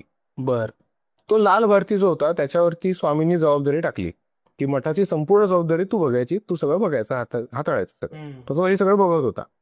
लाल भारतीच्या जवळचा एक म्हणजे त्याच्या ओळखीचा एक जण होता जो निजाम सरकारच्या दरबारात कामाला होता. तो त्याचं नाव होतं चंदूलाल दिवाण. तो दिवाण होता. तर त्याने मग ओळखीने म्हणजे हे सगळं म्हणजे प्रस्ताव मांडून निजाम सरकारच्या दरबारात प्रस्ताव मांडून निजाम सरकारतर्फे त्यांना वर्षाला म्हणजे काय वर्षाला 1000 त्या काळात त्यांना मिळत होते. त्या काळात ती रक्कम खूप मोठी होती. तर वर्षासन 1000 त्यांना मिळत होतं आणि मग त्यामुळे मग सगळा मठाचा कारभार त्यांचा चालायचा. तिकडे अन्नदान व्हायचं, यज्ञ वगैरे व्हायचे आणि बाकी काही कार्यक्रम वगैरे व्हायचे, असे सगळे मोठे धार्मिक विधी वगैरे तिकडे व्हायचे. हे सगळे कार्यक्रम तिकडे चालायचे. तर स्वामींच्या उपस्थितीत तेव्हा व्हायचंच आहे. पण नंतर स्वामी लीलांच्या दृष्टीने किंवा भक्तांची भेट घेण्याच्या दृष्टीने स्थूल पण सूक्ष्म स्वरूपात पण अनेक ठिकाणी जायचे, पण नंतर ते परत यायचे. तर मग असं करत करत करत ते जसं ते राजूर त्यांनी सोडलं आणि त्यानंतर ते मंगळवेढ्याला आले. मंगळवेढ्यावरनं मग ते अक्कलकोटला गेले. जेव्हा ते अक्कलकोटमध्ये आले होते तर त्यावेळेला तिकडे तोच जो त्यांचा शिष्य होता लाल भारती, तो स्वामींचा शोध घेत घेत अक्कलकोटला आला. अक्कलकोटमध्ये आल्यानंतर मग तो रिक्वेस्ट करायला लागला, स्वामींना प्रार्थना करायला लागला की तुम्ही राजूर मठ सोडल्यापासून आपल्याला निजाम सरकारकडनं मिळणारं जे 1000 रुपये वर्षासम होतं ते बंद झालंय. कारण त्यांचं असं म्हणणं आहे की आम्ही स्वामींसाठी देत होतो, स्वामींमुळे देत होतो, तर ते हयात आहेत का ह्याचं प्रमाणपत्र आम्हाला द्या, त्याशिवाय आम्ही देणार नाही. तर मग तो ही प्रार्थना करायला लागला की यासाठी तुम्ही काहीतरी करा. तर स्वामींनी योजना मग त्यामध्ये केली. त्यावेळेला मालोजी राजे जे होते, मालोजी राजेंनी यामध्ये लक्ष घातलं. मालोजी राजेंनी जातीने यामध्ये मध्यस्थी केली आणि मग त्यामुळे मग त्यांनी हयात पत्र स्वामींचं दिलं, तयार केलं आणि मग त्यानंतर परत ते वर्षासून सुरू झालं. मग असं करत करत मग हे सगळ्या गोष्टी चालू असताना शके 1757 म्हणजे सन 1835 ला श्रावण मासात मंगळवेढ्याला स्वामी आले. तर मंगळवेढ्याला साधारण त्यांनी 12 वर्षे वास्तव्य केलं तिकडे. आणि त्यावेळेला मंगळवेढ्यामध्ये त्यांना स्वामी म्हणायचे नाही, त्यावेळेला मंगळवेढ्यामध्ये त्यांना दिगंबर बुवा म्हणायचे. तर दिगंबर बुवा या नावाने ते तिकडे राहिले. मंगळवेढ्यामधला एक किस्सा, एक प्रसंग असा आहे की मंगळवेढ्यामध्ये तिकडे बसप्पा तेली नावाचा एक गृहस्थ होता. तर तो देखील स्वामींचा शिष्य आणि स्वामींचा एक अनन्य साधारण भक्त म्हणू शकतो आपण. तर तो स्वामींना मनोमन परमेश्वर मानलंच होतं, गुरु मानलं होतं. स्वामी जिकडे जातील तिकडे तो त्यांच्या बरोबर तो जायचा. त्याची बायको मोलमजुरी करायची आणि घर चालवायची. तर तिच्या मनात ही खंत होती की मी एवढी मोलमजुरी करते आणि माझा नवरा काही काम धंदा करत नाही. आणि सगळीकडे तीच चर्चा असायची की हा नुसता कोणतरी एक दिगंबर बुवा आहे, त्याच्या मागे मागे जातोय आणि नुसता फिरत असतो, काही काम धंदा करत नाही.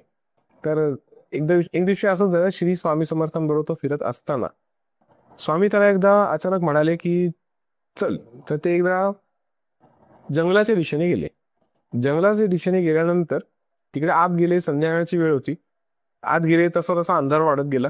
अंधार वाढत गेल्यावर त्यानंतर तो सगळीकडे बघतो, तिकडे सर्प दिसायला लागले त्याला, मोठे मोठे सर्प.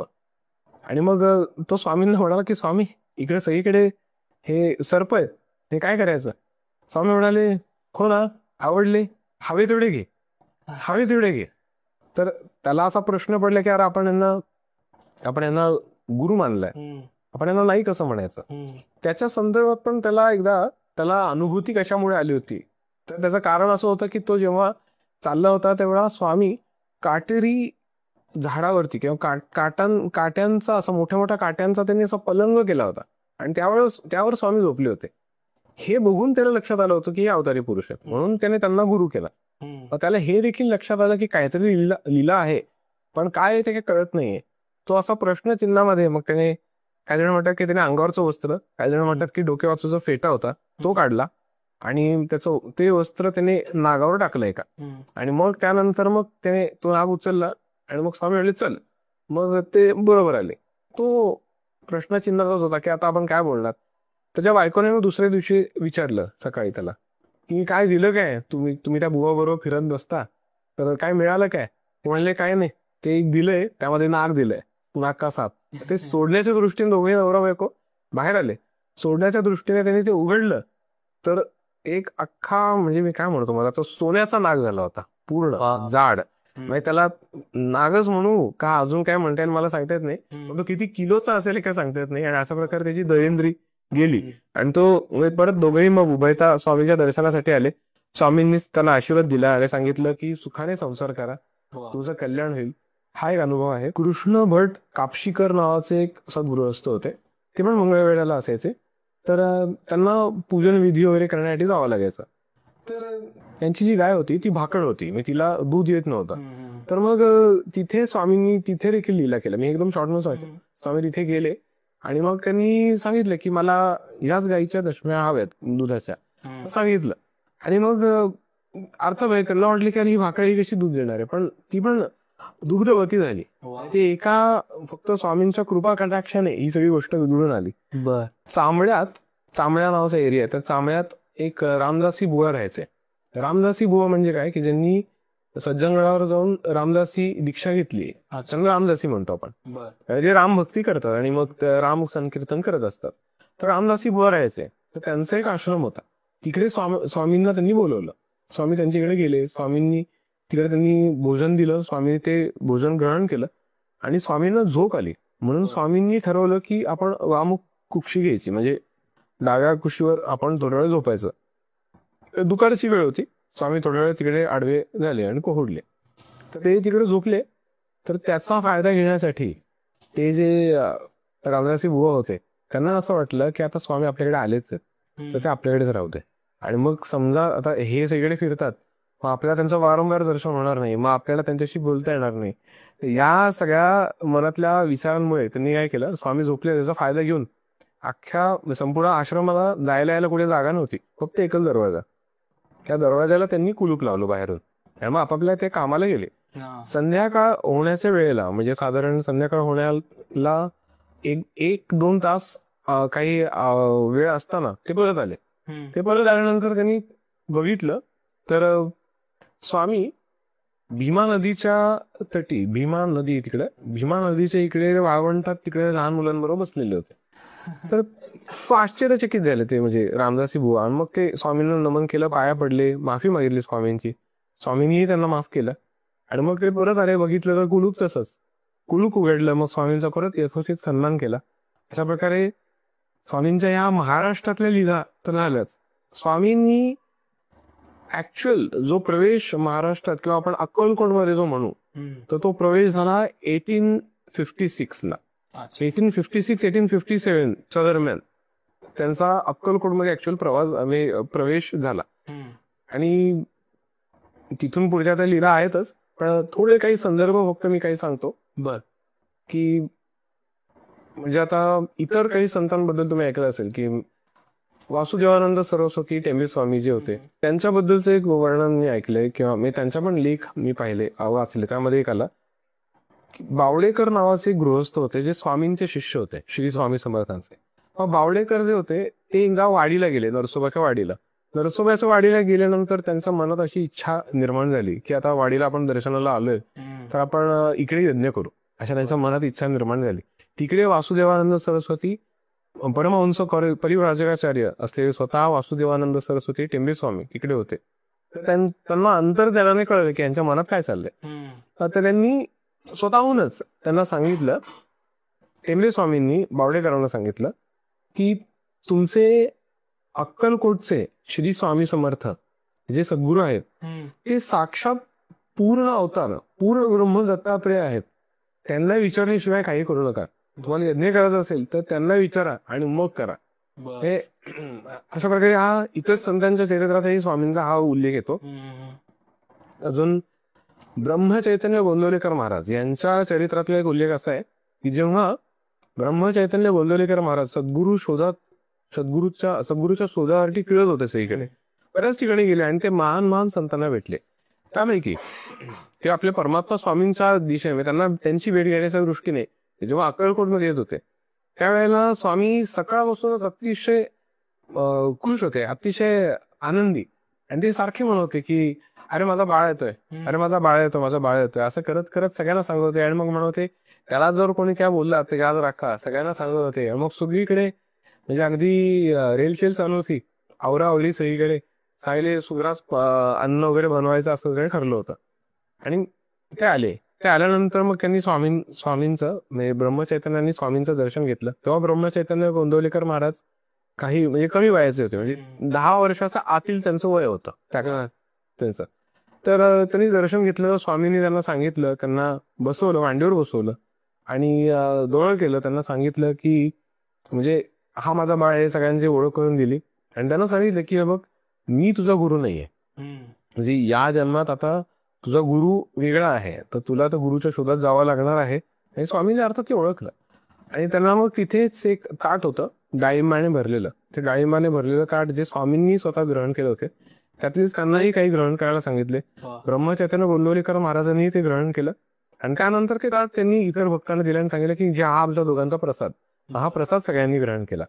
माणिक प्रभू यांचा एक उल्लेख असतो की माणिक प्रभूंच्या चरित्रामध्ये असा उल्लेख आहे की तिकडे आता जी दत्त गादी त्यांनी स्थापन केली ती माणिक प्रभूंनी, तर दत्त गादीच्या समक्ष तिकडे यज्ञ याग व्हायचे, वेद अध्ययन व्हायचं, भजन कीर्तन व्हायचं. तर हे कायम चालू असायचं. तर एकदा संध्याकाळी तिकडे दत्तात्रयांचं भजन चालू असताना तिकडे अचानकपणे म्हणजे कसं एखाद्या मूवीज मध्ये दाखवतात ना, हॉलिवूड मूवीज मध्ये वगैरे, की जसं एक कसा प्रकाश आल्यानंतर प्रकाशात वगैरे असे कॉल टाकून चालत आलं, त्या पद्धतीने तिकडे असा प्रकाश निर्माण झाला मोठा. आणि त्या प्रकाशातनं परमात्मा श्री स्वामी समर्थ आणि त्यांच्याबरोबर 2 संन्यासी त्यांच्याबरोबर आले. आणि ते आले आणि ते म्हणजे एकीकडे परमात्मा स्वतः म्हणजे पूर्ण ब्रह्म, साक्षात परब्रह्म दत्तात्रय आणि यांचा पूर्ण अवतार म्हणजे श्री स्वामी समर्थ, आणि एकीकडे दत्तात्रयांचाच अंश अवतार म्हणजे आपले माणिक प्रभू महाराज. या दोघांनीही एकमेकांचे स्वागत केले, आदरातिथ्य केले.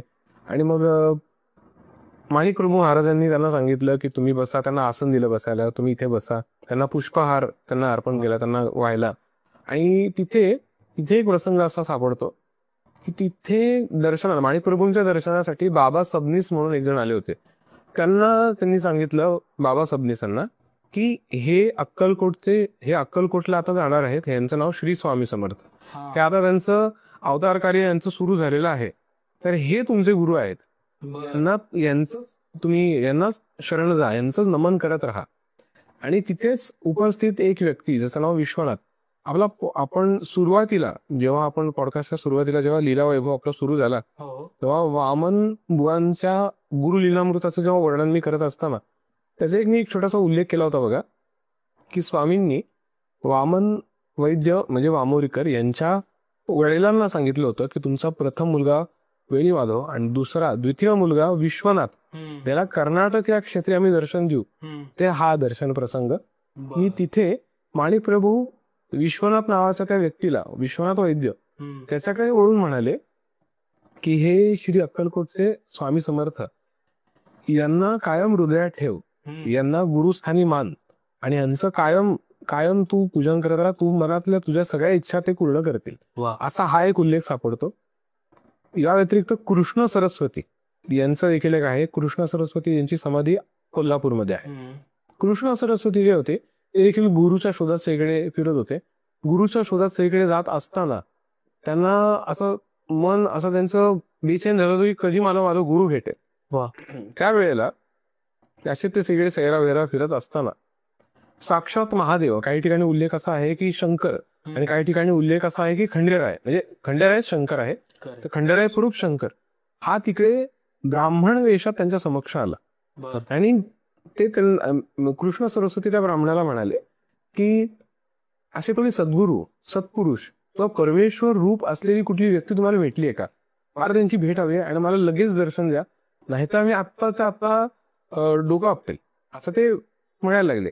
आणि तो जो कोणी खंडेराय होता, तो म्हणजे तो शंकर, आपले साक्षात महादेव खंडेराय स्वरूपातला ब्राह्मण, त्यांच्या हृदयात कालवा झाली. त्यांच्या हृदयामध्ये त्यांना दया निर्माण झाली.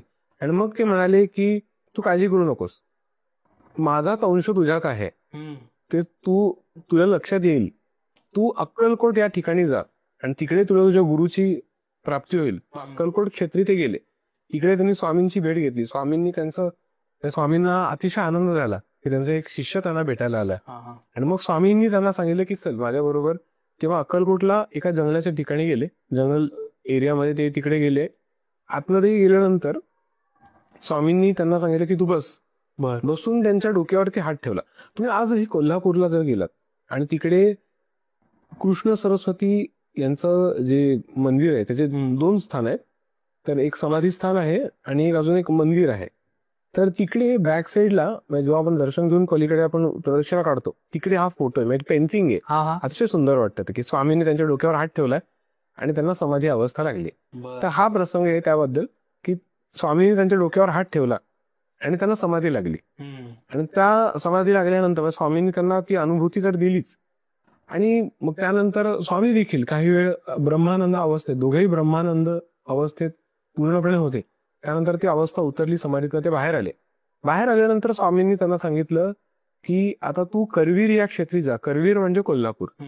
करवीर या क्षेत्री जा, तिकडे लोकांच्या मनातला अंधकार जो साठलेला तो बाजूला कर, ज्ञानरूपी तेज सगळे पसरव आणि लोकांना सद मार्गावरती सद्भावना सगळ्यांमध्ये निर्माण कर. अशा पद्धतीने त्यांनी कोल्हापूरमध्ये त्यांचं कार्य केलं. अजून एक संत चरित्रामध्ये मी बघितलं की चिदंबर दीक्षित, शिव चिदंबर दीक्षित म्हणजे कोण, तर शिव चिदंबर दीक्षित यांचे वडील हे महादेवाचे भक्त होते. ते देखील कर्नाटकचे, ते महादेव भक्त होते. आणि त्यांना असं वाटवतं की त्यांना अपत्य व्हावं, यासाठी त्यांनी कठोर तप केलं. महादेवाची प्रचंड त्यांनी भक्ती केली. महादेव प्रसन्न झाला आणि त्यांनी दृष्टांत देऊन त्यांना सांगितलं की साक्षात मी येईल, आणि काही ठिकाणी असा साक्षात मी तुमच्या पोटी जन्माला येईल, आणि काही ठिकाणी असा उल्लेख येतो की माझा अंश तुझ्या पोटी जन्माला येईल असं म्हणतात. तर ते पोटी त्यांच्या जन्माला आले आणि त्यांचे जे वडील होते ते पौरोहित्य मार्गात होते, शिव चिदंबर दीक्षितांचे वडील. तर शिव चिदंबर दीक्षित यांच्याबद्दलही मी छोटासा त्यांच्या लीला वैभव थोडासा सांगतो, मग आपण थोडासा पुढचे कॉमन फॅक्टर मध्ये येऊ. त्यांचं अशी लीला आहे की ते मौजीबंद म्हणजे पुंज म्हणजे उपनयन संस्काराच्या दरम्यान देखील त्यांनी प्रचंड वेगवेगळ्या लीला केल्या होत्या, बऱ्याच लीला त्यांच्या. शिव चिदंबर दीक्षित हे लहान होते आणि त्यांचं उपनयन संस्कारानंतर एक प्रसंग असा येतो की त्यावेळेला त्यांचे जे वडील ते पौरोहित्य करायचे, तर त्यांना वेळ नव्हता. म्हणून मग ते एका ठिकाणी कामानिमित्त गेले होते.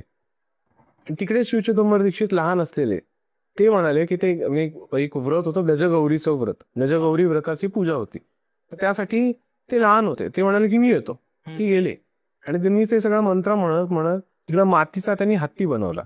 मातीचा हत्ती बनवतात त्या व्रतामध्ये. मातीचा हत्ती त्यांनी बनवला आणि सगळ्या तिकडे उपस्थित स्त्रियांनी बघितलं जो मातीचा हत्ती बनवलाय ते जसे मंत्र सुरू केले तसं तो जिवंत झाला आणि तो चालायला लागला.